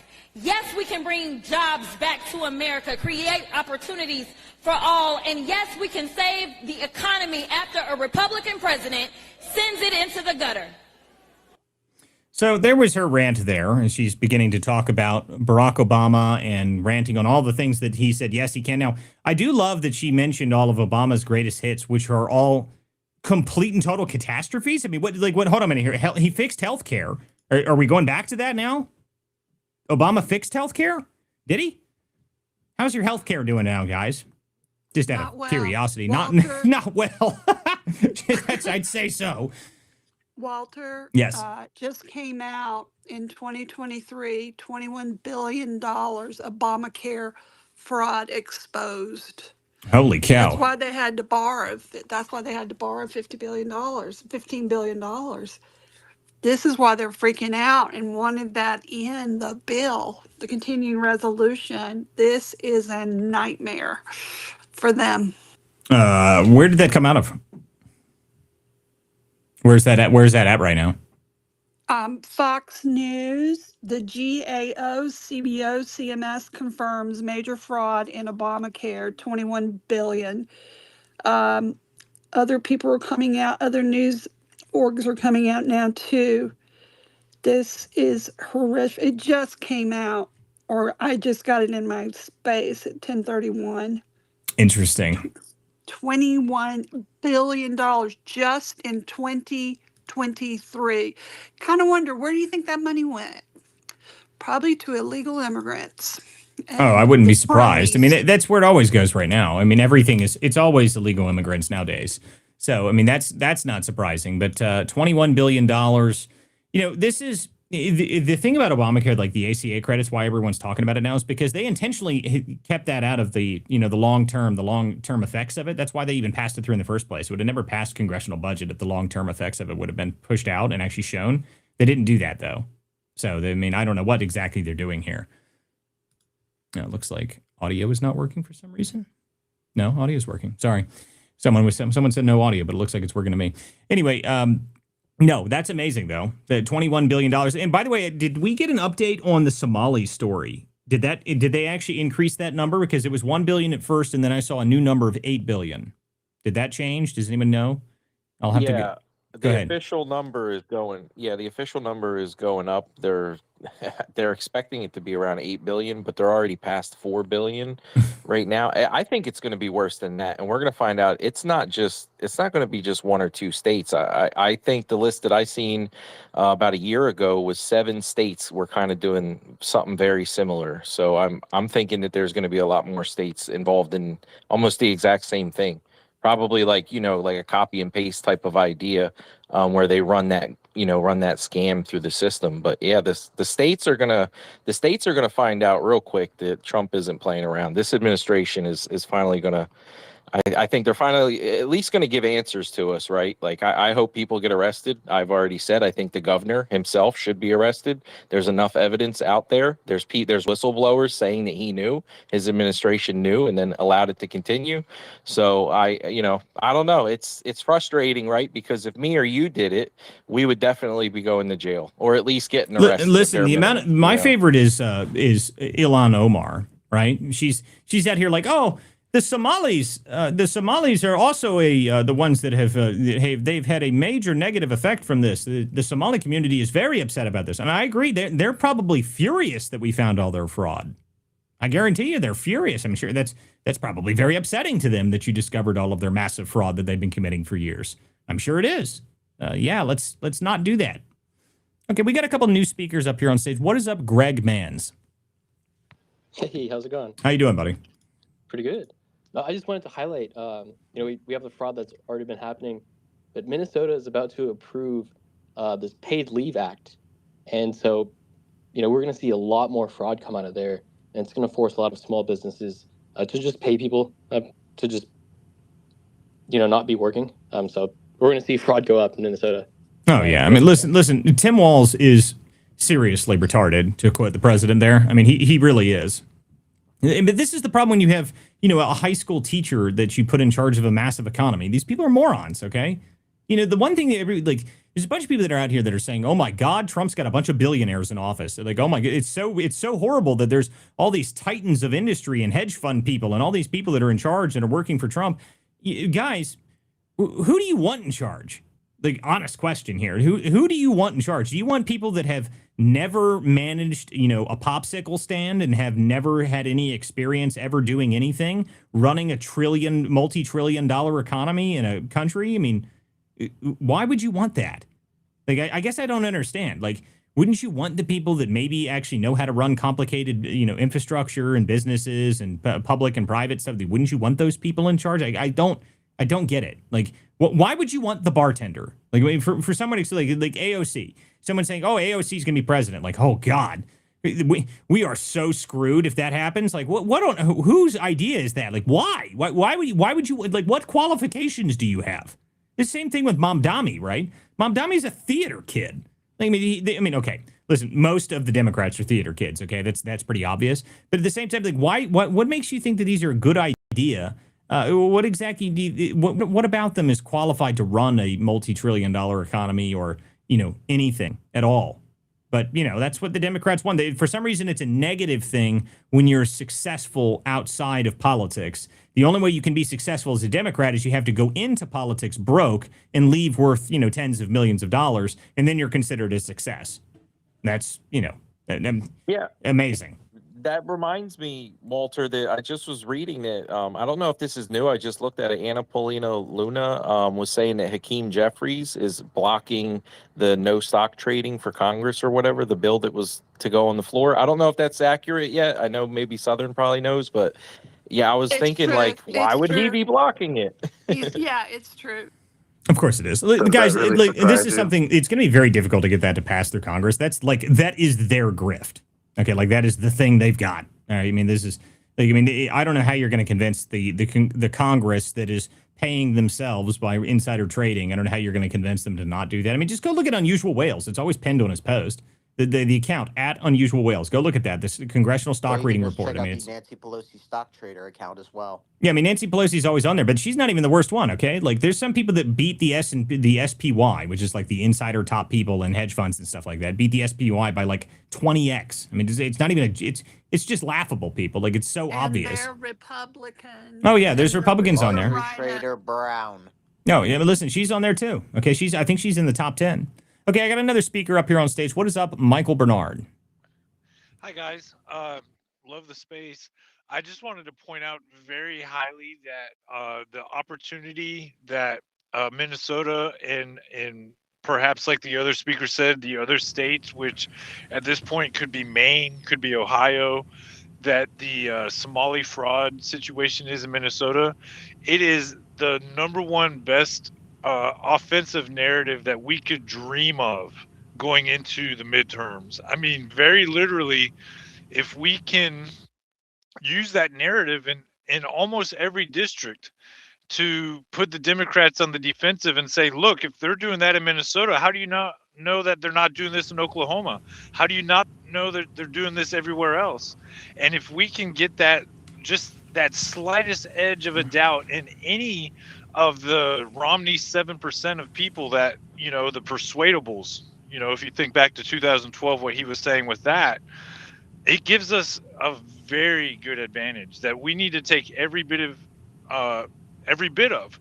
And right now, I swear, I hope that there's like 500 FBI agents going into Minnesota right now to just get to the bottom of it. I hope so. I mean, listen, there's a bunch of things that there's opportunity to hit these people on all sorts of stuff.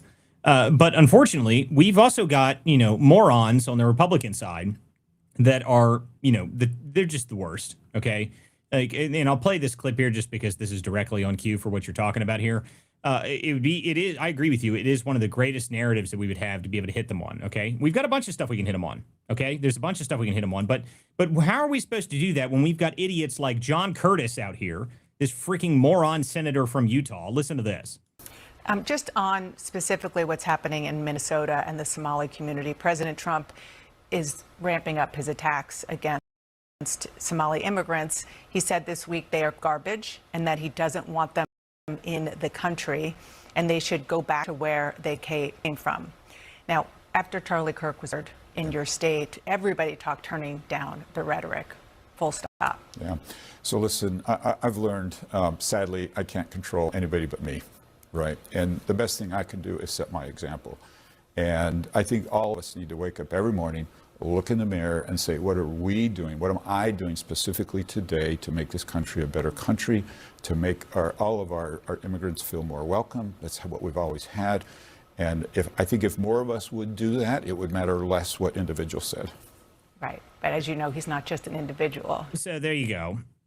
Make your day every day, guys. Wake up and figure out how to welcome in more immigrants into your country. How about no? So useless. How about no? I mean, that's the only response that you can have. That we can get the Dr. Evil out. How about no? Shut the hell up, John Curtis. Good Lord, what the fuck, man?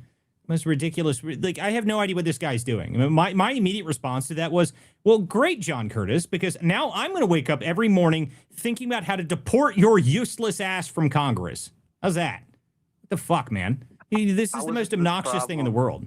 What's up now? How is it the problem that Donald Trump is saying he doesn't want people here who are trying to subvert our government and not the people here actually openly trying to subvert our government?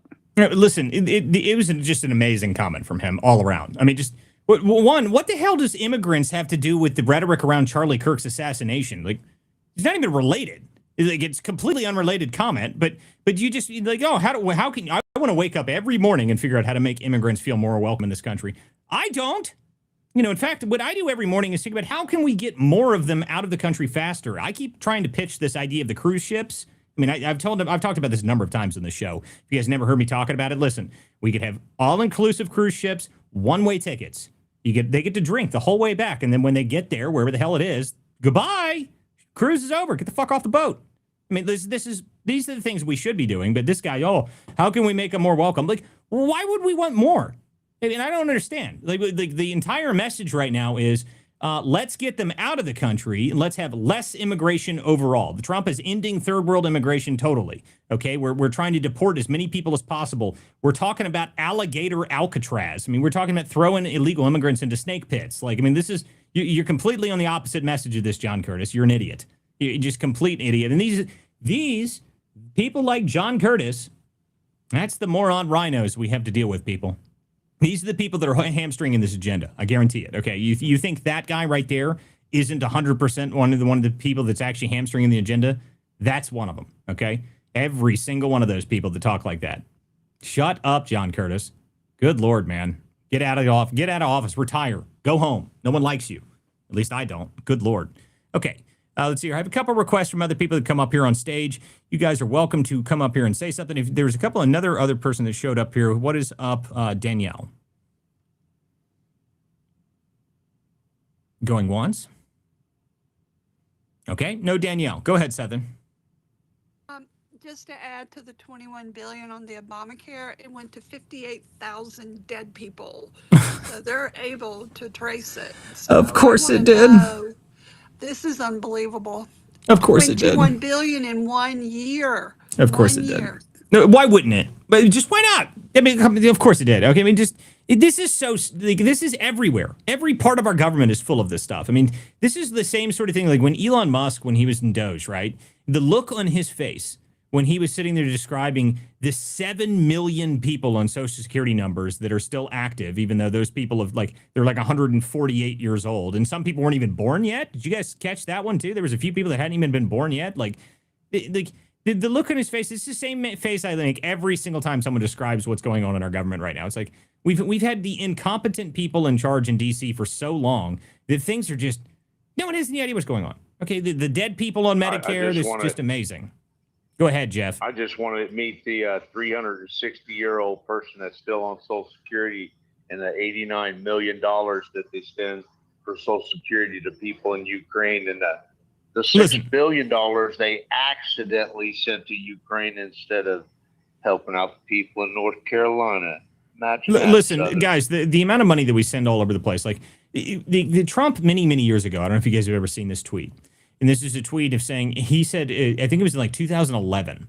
He said, God help us if we ever find life on other planets, because the USA will start sending money there immediately. And that's the most accurate statement ever. Walter, I was thinking, when that 361 came out, I was like, maybe there really are vampires that would kind of explain like a lot of there we go. That's it. We've moved into vampires. That's it. We've got Edward out here. I mean, like, this is the most ridiculous stuff ever, guys. But this is what happens in our government because no one checks. And the reason they don't check is because they don't care about your money. It means nothing to them. And that's the problem. Okay, we used to have people that used to go into government. They didn't used to go into government to make their careers out of it. Okay, they went into government to actually help the country. They step away from a career to try and make a difference or something. They've been successful already and they go into government. That's how it used to be. And then we moved into the opposite of that, which is you go into the government, somehow you go in broke as all can get out, and then you leave worth tens of millions of dollars. You hit the Powerball. That's what George Santos, my friend George Santos, says that all the time, former congressman. He says that that's the thing about Congress is that the people that win Congress, when they get into Congress, you've hit the Powerball. That's what it is. You've hit the Powerball. You are essentially never going to get unelected. Most of the incumbents, they have like a 70 to 80% win like reclaim seat. So if that's the case, then you've hit the Powerball. You're going to be there forever. You're going to be working with lobbyists. People are going to grease in your palm every day of the week. I mean, this is what we live in, and this is what we got to fix. Okay, Heather, you came up on stage. What's up, Heather? Hey, Walter. How are you tonight? I'm doing just fine, sweetheart. How are you? I'm doing good, sugar. Thanks for asking. It's funny. I didn't realize how much you and I followed each other around, even though I'm twice your age. But I used to live in Beckett Ridge as well, in Westchester. And, went to Centerville. And, yeah, like you and I have, like, touched places. It's really weird. I was just like, oh, this is crazy. Anyway, I haven't heard too many people talk about this yet today, and maybe I missed you talking about it in the beginning, but did you touch base on the Supreme Court today? No, I did not touch on the Supreme Court today, but there was another case that came into the Supreme Court today. There's been a bunch of really important stuff happening in the court. Last week, go ahead. This one was Mike Lee went, and he... Oh, the Humphreys executive thing. Yes. This is actually one of the most important things. I should have put this in the title too, but there was too many things that happened today. A typical Monday, there was a million things to cover. So, yeah, guys, if you haven't seen this yet, this is a case that I've been waiting until they actually started to bring it in, and now the Supreme Court's going to take a look at this.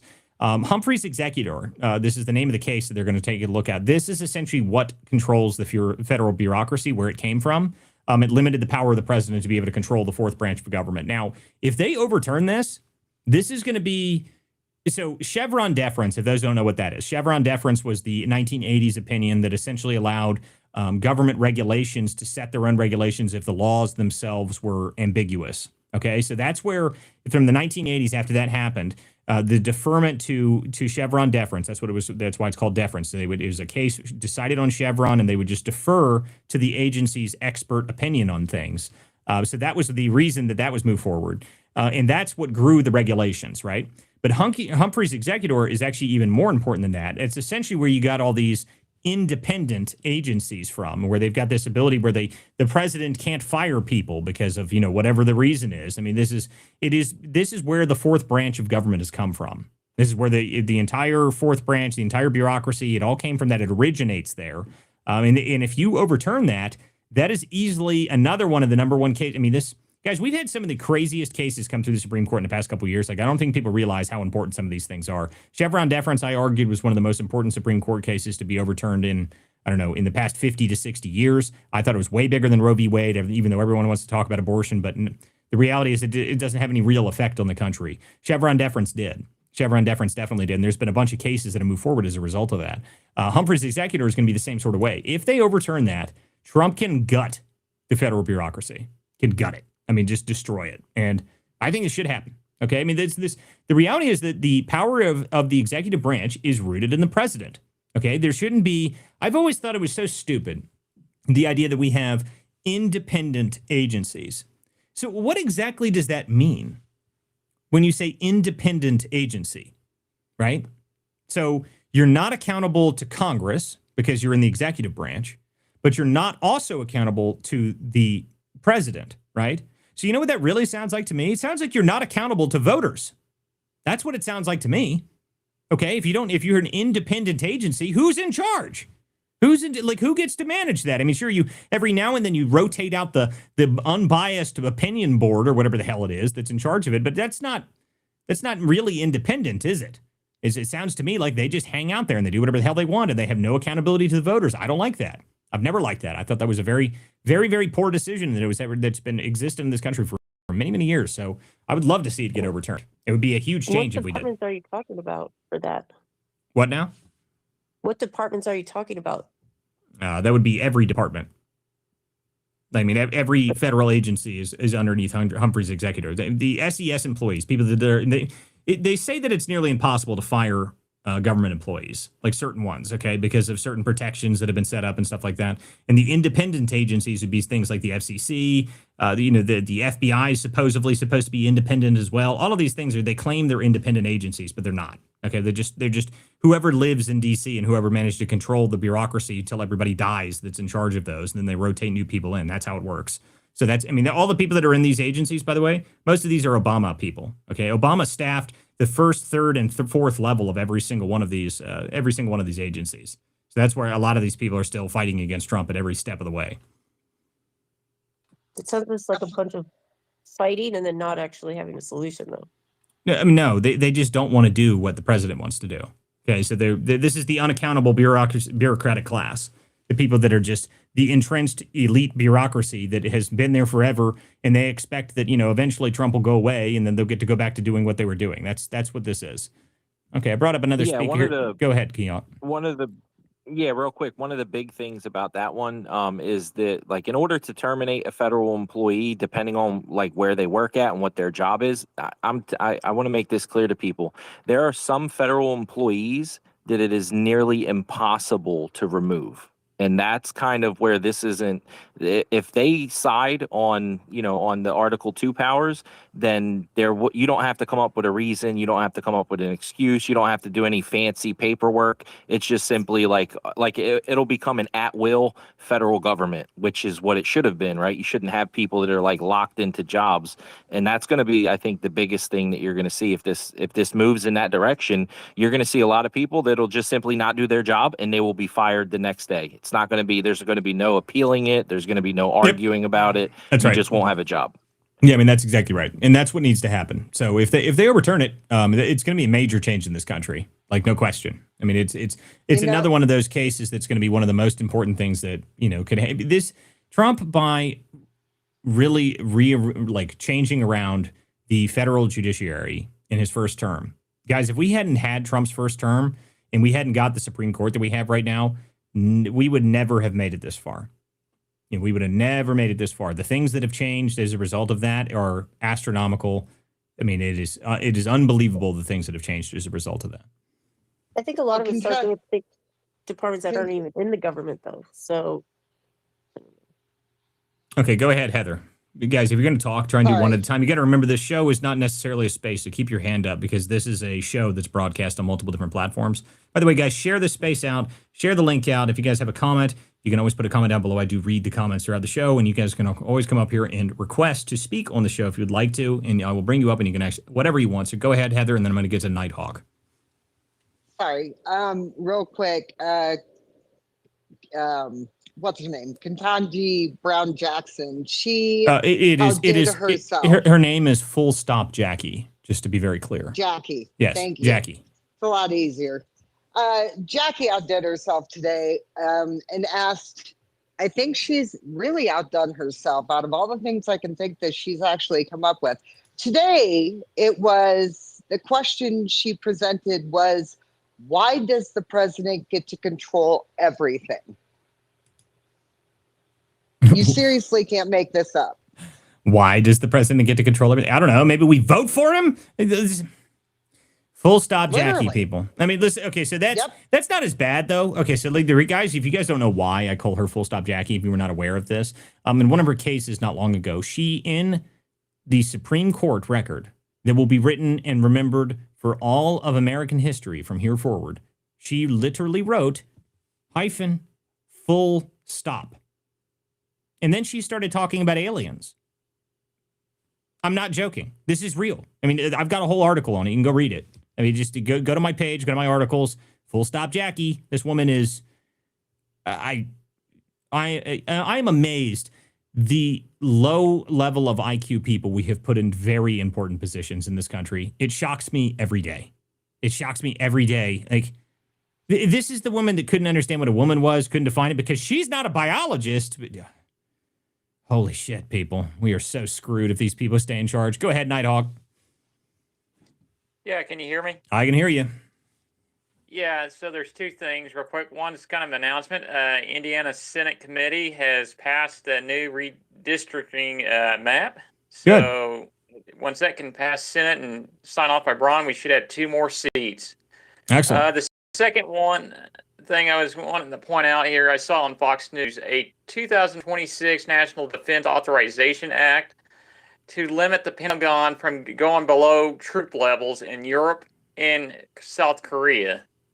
I think it had to do with Trump saying, oh, wait a minute, we may just pull out of NATO if you don't put up your defense. So some odd reason Congress is wanting to keep our troops there, just kind of overriding Trump. We were never going to pull out of NATO, for one. That was something that was never going to happen. If anybody thought we were going to pull out of NATO, that was a fantasy, guys. The only way you can even pull out of NATO is it had to be done by Congress in the first place. But two, we don't want to do that anyway. We're not going to pull out of. We're not going to pull back from everyone that thinks that we somehow need to like restrict and move back a little bit. That's just not how this is working, guys. We're the American empire. People just need to accept it. And I keep arguing that we just need to start calling it the American empire instead of this half-assed. We're just the world police or whatever the hell it is we are right now. Like it's just not what we are. We're an empire, and we should act like an empire and start demanding tribute from people. But anyway, no, the idea that we're going to reduce our troop level is not going to happen. We need to actually up our military, and I think we should increase our military presence because the one thing that we have that works very, very well is our military. Okay, and thank God we have Hegseth in there. He's actually bringing the military right back up to where it should be. But increasing our troop levels into Europe, I don't know. I mean, that's not surprising. The amount of money that we're going to get the Europeans to start spending on defense is good because that's going to be good for our military contractors and actually grow our own industrial base, especially if we start selling them all the weapons because we sell all the weapons in the world, essentially. So that's a good thing for us. The NDAA is a 3,000-page document. I've read about half of it so far. I haven't got all the way through it, so I'll leave my judgment until I've actually finished reading it. I haven't had time to read the whole thing yet. I started reading it over the weekend, but it's 3,000 pages long. In terms of what is new in it, it doesn't really seem like a whole lot's new in it. It looks like there's a lot more R&D in there. There's a number of new initiatives for AI in there. That looks like there's also going to be some restrictions on how to use AI around nuclear in there. There's a couple other things in there we could go over. But so far, I mean, it looks pretty much, business as usual. But I'll have to go and actually be able to give you a full opinion on it sometime in the next week or so. I'm not going to be on the show tomorrow night. I'm going to be in D.C. Going to Santos's event. So I will not be on the show tomorrow, but I'll probably see if I can get into the NDAA on Wednesday, maybe Thursday. So come back on on one of those days, and I'll make sure I have it in the title. Okay. One other quick question. Has anyone else's feed had been filled up with all this EU stuff, like over the Elon? Listen to me. I opened the show laughing about that because it is so damn funny. Like it is the funniest thing that has happened on like they're furious because X canceled their ad account. Okay. Like they had some account and they had some ad account and they were trying to like hyper boost some post. Right. Well, when that failed because they canceled it, which is just hysterical. They canceled it. I think they took the ad budget from that and then just paid a whole bunch of shills like all over the internet to just post about how freedom's great in the EU, which is a hysterical one because the EU is one. It's not even a country. Like it's a conglomeration of countries for one. For two, Like, what are you talking about? You guys have free, like, what freedoms do you guys have? You're arresting people for posting memes. Like, there's a great image. I brought this back out, and people probably forgot about this, but there's this image that came out probably in, I think it was June or July. I can't remember really, but it was some enormous fat woman that was a German chancellor or something like that. Okay, so she's some member of the legislature in Germany. And it says that they are still they're continuing the manhunt for the anonymous account that called a German politician fat online. And that is just the funniest thing I'd ever seen. So the guy pleasantly plump. Oh, listen to me. 0 Hour. If you guys follow that account, it's so funny. He took the image, he posted it, he said, "Look at this fat bitch," and he's hysterical because he's an anonymous account. Like, it's just hysterical stuff, people. I mean, this is great, but these are the people telling us we've got more freedom in the EU. Like, sure you do. Like, well, tell me all about that freedom, okay? I'm gonna go load my Glock again. Tell me how many of those you got over there. I'm going to go make fun of you online and not be arrested for it. The EU and the Germans, the UK, these countries have become overrun with their own problems, and they've turned to censoriousness just to be able to contain that because they're so censored. Their own people don't even know what's happening because they censor it so badly.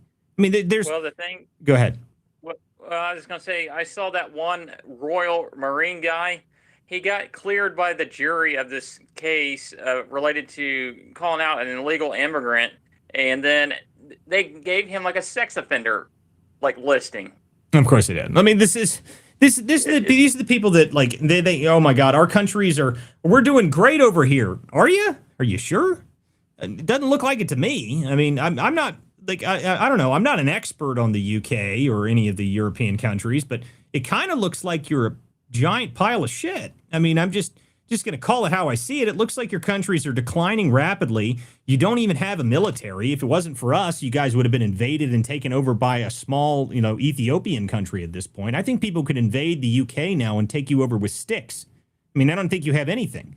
You don't even have the steel mills to be able to build tanks, and you only have like 20 operational tanks left. The UK only has like 60 operational ships left. I mean, that's it. I mean, these people, these are tiny, insignificant countries now that don't have any power because they've, abdicated all of it to the United States, essentially. You're lucky that we like you. I think we should demand more tribute from you, which is what Trump is doing. I mean, that's what the defense spending increase is, by the way. That's tribute. So pay up, motherfuckers. That's all I think I have to say about the UK and the EU. You guys don't have shit. That's all. I mean, they just don't. Go ahead, Southern. You got your hand up. I just wanted to add to Jackie, full stop. Kavanaugh brutalized her with legalese, made her look like a simpleton, which I still don't understand how she made it through law school. Listen, I really don't know.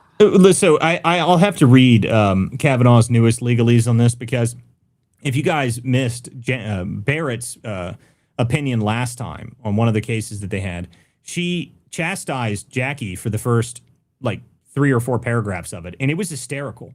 So if any of you guys, I don't know if any of you were lawyers, okay? I was intending to be a lawyer. I was in pre-law. I was looking at all this stuff, and in the first couple paragraphs of what Barrett was talking about, she says, I would refer the justice to Marbury versus Madison. It's so funny. I know that's probably a legal joke that people don't understand, but Marbury versus Madison is like the basis for our entire legal system. Like it's at the root of everything. Like, I don't even know if you can get into law school without knowing what that is and being very versed on it before you get there. Like, I mean, it's probably the first thing that you learn. Like, I mean, I don't even know if it's possible to get into law school without knowing what that is. But that's what Justice Barrett said. Ketanji, I would refer you to Marbury versus Madison. Like, whoo, damn. I mean, these people they're toasting her on a regular basis. This woman is an idiot. At first, I was actually hopeful. Okay, so I was actually hopeful. First, there was a case. It was a January 6th case where they threw the case out, and Ketanji actually sided with the court. And she said that, this is the way that the government arrested this guy was illegal, blah, blah, blah. I actually had this hope for a few seconds that Jackie was interacting with Clarence Thomas on a regular basis, and that genius was kind of wearing off on her. And then she went full retard. I mean, she has gone full on DEI, singing on Broadway, dipshit. This is a justice on the court, and we will get to read this stupidity for the rest of our lives.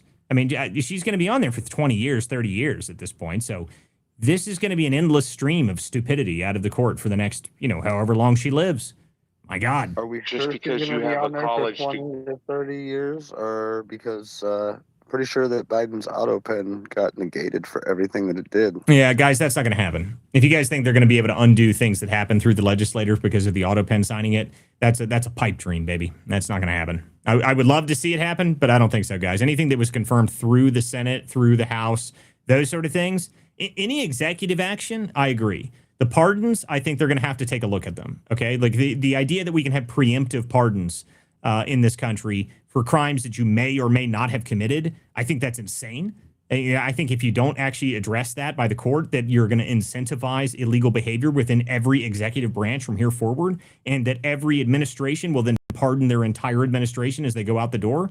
That's what will happen if you don't address the preemptive pardon thing, okay? So I think that has to be addressed. But any of the stuff that went through the legislator, guys, like the idea that we're going to undo all of the judicial appointments and all that stuff, like, guys, no way. I mean, I would be beyond shocked if that even made it to be sort of something that could happen. I don't think it's possible. I would love to say it's possible, but I'm just a realist, guys. There's no way. There's no way that's going to happen. They're not going to undo all of the laws that Biden signed. They're not going to undo all of the judicial appointments. Anything that was done by the executive on executive actions, I think, yes, that'll be undone. In fact, I think they should have undone them. They should have taken them away instantly as soon as it went through. That's what they should have done. But and we'll see. But I highly doubt that you're going to see judicial appointments get pulled. That's a pipe dream in my eyes. Okay, go ahead, Greg. You got your hand up. Yeah, taking back to kind of national defense and troops in Korea and Europe. I work in the defense industry, and the goal is still to be the world's strongest military, both in strength and deterrence. But we're seeing a shift from kind of being the world police into kind of this Monroe Doctrine of just enforcing in our Western Hemisphere. So, in the past, we've spread out, we've gone to Afghanistan, we've gone into all these small countries, and that has weakened us in our own hemisphere. We have China encroaching on Argentina. They've been going into these Central American countries. And so we're shifting to focus back on our own hemisphere. Kind of leaving Europe to fix their own problems in a sense. So we're going to see a lot more shifts. We're going to see more money going to the military. The NDAA, a lot of good work going on there, especially with regards to AI and autonomous weapons. But for now, the security strategy has been set. It's kind of just focus more on our hemisphere, and then go from there. And there's theories that it'll kind of be split into 3 different zones of influence, rather than one large zone of influence where we have just been the world police. And I think it's a good idea because that stretches China thin, and they will be the ones going out and spending a lot of money. We spent $4 trillion in Afghanistan. If China can do that the same, and if they want to bankroll, the Ukraine war, all power to them, and they can lose money. But the focus is to strengthen ourselves at home, and having troops in Korea is important for that Chinese conflict. But having them in Europe is counterintuitive to some of our strategies here. Well, so listen, the idea. So there's an idea that's been floated by a number of people, and it's this idea that we live in a multipolar world.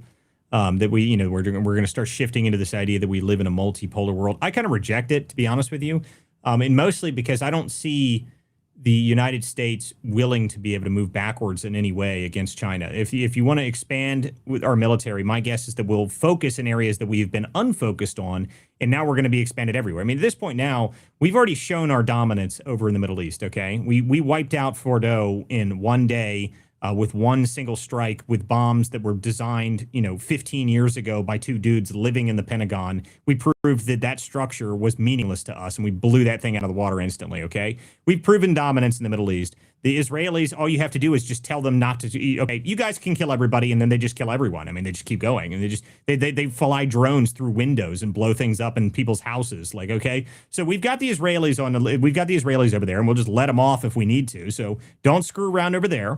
And then we can move our stuff back over to the other side and go take care of Venezuela, go take care of these other countries down to the south of us. I agree the Monroe Doctrine needs to be a little bit more enforced, but I don't think it's necessarily the Monroe Doctrine. I don't think it's necessarily thinking that we're going to be into this multipolar world. I think we're just going to push out from our hemisphere entirely and maintain our defense on the other side of the world too. I don't think we're going to see much change in the way that we shift our military, and I don't think we're going to see any new conflicts outside of over there in the Middle East.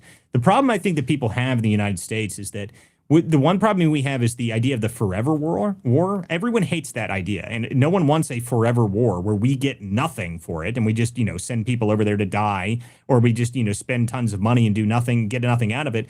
But I don't think that people agree that that's the same concept as, okay, what if we went and took stuff and we got something out of it? Okay, like we'll come to your defense and we'll help you, but we get something. And I think that's the deal is Americans just don't like losing. I think that's the biggest thing. We don't want to lose. Why? Well, no one wants to lose. I mean, that no one's okay with us losing anything. So I think if we actually prove that our military can do targeted strikes when we need to, we can kill you anywhere, anytime, any place, with targeted precision to the level that you'll never even see it coming, and you'll just dream about how we could blow you up at any moment. That's what I want our military to be seen as, and that should be done everywhere. Okay, I mean, like Maduro down there, Maduro's days are limited. People, he's got a $50 million bounty on him. I don't think he's going to be around much longer. What happens as a result down in Venezuela? I have no idea. I mean, there's obviously a huge strategy right now with 25% of the fleet sitting down there in the Caribbean. That hasn't happened in a long time. So I assume we're going to see a lot more action down there, which is, of course, why the Democrats are out here telling us, disobey orders and, it'll be fine. Don't follow the orders of the president. It's all illegal. And these people are ridiculous. Got another request. Go ahead, Greg, if you wanted to respond to that. Yeah, I mean, I would agree with that framing. Definitely, even if we shift into that, our dollar is still going to be on top. We're definitely not going to accept having a multipolar economic world. I definitely will be unipolar with our military. I mean, yeah, I mean, guys, really the military, the military is something that I always laugh when people say, like, oh, we need to be, our military is. The people are coming up on us like, okay, sure. I mean, what are you talking about? Okay, just there's a great chart that's floating around somewhere. Go find this if you guys go look it up. If you find it, the chart shows how many active Air Force like fighter jets and planes and everything that every country has. The United States has like twice all of the top three combined. I mean, it's astronomical. There's like 12,000 or something like that. And it's the closest second to that is Russia, and they've got like 6,000, and then China's got like 4,000 or something. So we have more than Russia and China combined in Air Force capability. And let alone the fact that all of the other countries, you go down the list, go to, UK, Germany, all those places, they buy our jets. So I bet I would bet 60 to 80% of all the jets that are actually functional from our allies across the world are our own technology. It's our own jets. So I think the amount of military tech in the world that is ours is beyond compared to anybody even remotely close to us. I mean, we're set on airframes and technology of that nature. I think really the biggest bottleneck for us is shipbuilding. We're very far behind some of our new ships, the littoral class ships. Spent however many billions, they're functionally useless, and especially in a war. If we, engaged in the Taiwan conflict, those ships would be useless. And so I think ships is kind of the one area where we could be improved. And the NDAA does have some kind of additions that will help out on that. And so I'm not entirely worried, but there are some things that could be improved, and especially when we go to China, they have a lot more ships than we do. And so if we are in their home court, their ships are of lower quality, so that's something that could be overcome. But I mean, that's something we have to take into account. They're definitely a near peer. And, how do we become the world's biggest superpower in the military? We treated Russia as near peer, and we innovated our technology to be even better than them. It turns out they were lying, and many of their technologies sucked. And we emerged with technology that was 50, 60 years ahead of them. So I think as long as we continue to have that mindset of not being complacent, of just, we're at the top, we can quit. Will continue to lead the world.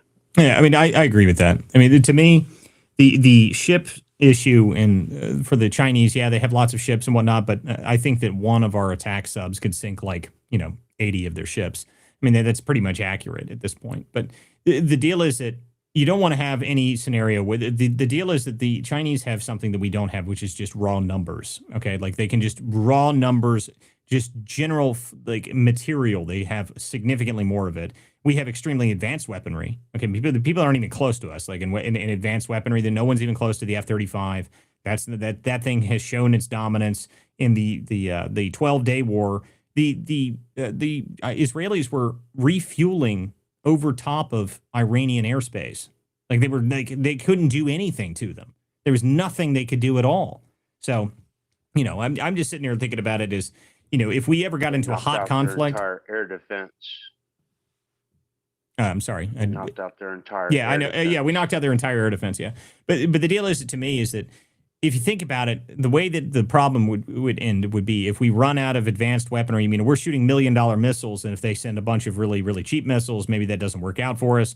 This is something that could be overwhelmed, and I think that's something there's no reason for that to be the case. Okay, I mean, just if we need to make new factories where we're just making lead shells again, then let's make lead shells. Okay, like if we just need to have lead that we can put into the sky, then make it and just have it. Okay, if we have to do that, then there's no reason for us to. We know how to blow things up. Okay, we've been blowing things up really, really, really well for 100 years at this point. There's no reason for us to have a reason that we can't have both the high technology and the simple technology, the stuff that you need to just have mass quantities of it. There's no reason for us not to do that, and it would also help our manufacturing sector. Go ahead. Walter, you mentioned something that I think is, it's one of the topics that I usually like to touch on when people start talking about like conflict in America and like our actual powers. And you just said it. Like I tell everybody, there's one thing that we are very good at, and that is blowing stuff up, right? Yeah. Like I was telling somebody about one of the complex thermobaric bombs that we have. They don't use it because it's actually very, very deadly, for many reasons. But it's very like the science behind it is it's so easy, but yet so complex that nobody else can do it. But it's something that, any nation can write down on paper. But for some reason, America is like the only nation that's been able to actually put the thing together and then watch it work. But it literally, like, it has so many different mechanisms that are like, it's easy science. But at the end of the day, I tell everybody, like, we have perfected some of these weapons to the point where I always fear that when we don't have some of the other mechanisms to fix our problems, that's what's going to be in the toolbox. I mean, anybody that's ever worked on something, you use the tools that are available. So, Right. I always like telling people that, like when we have problems, sometimes the best thing to do is to blow it up and then start from there. Yep. Well, guys, it's 11 o'clock. Normally, I go for about another 15, 20 minutes of letting people come up, but I have a very busy day tomorrow. So I'm going to have to shut down the show this evening, and I will see you guys on Wednesday night. Thank you guys for showing up here this evening. If everyone who showed up, thank you guys for being here. Thank you guys for leaving comments wherever you guys were listening. If you guys were listening on Rumble, if you guys are listening on Substack, if you guys were listening on YouTube, thank you guys for showing up this evening. This is a weeknight show, 9 p.m. I'm Walter Kurt. This is The Political Theater, and I will see you guys Wednesday night. Thank you guys for being here, and I'll see you guys next time. Thanks, guys. Thanks for hosting. Well, Thanks, Walt. thanks, guys.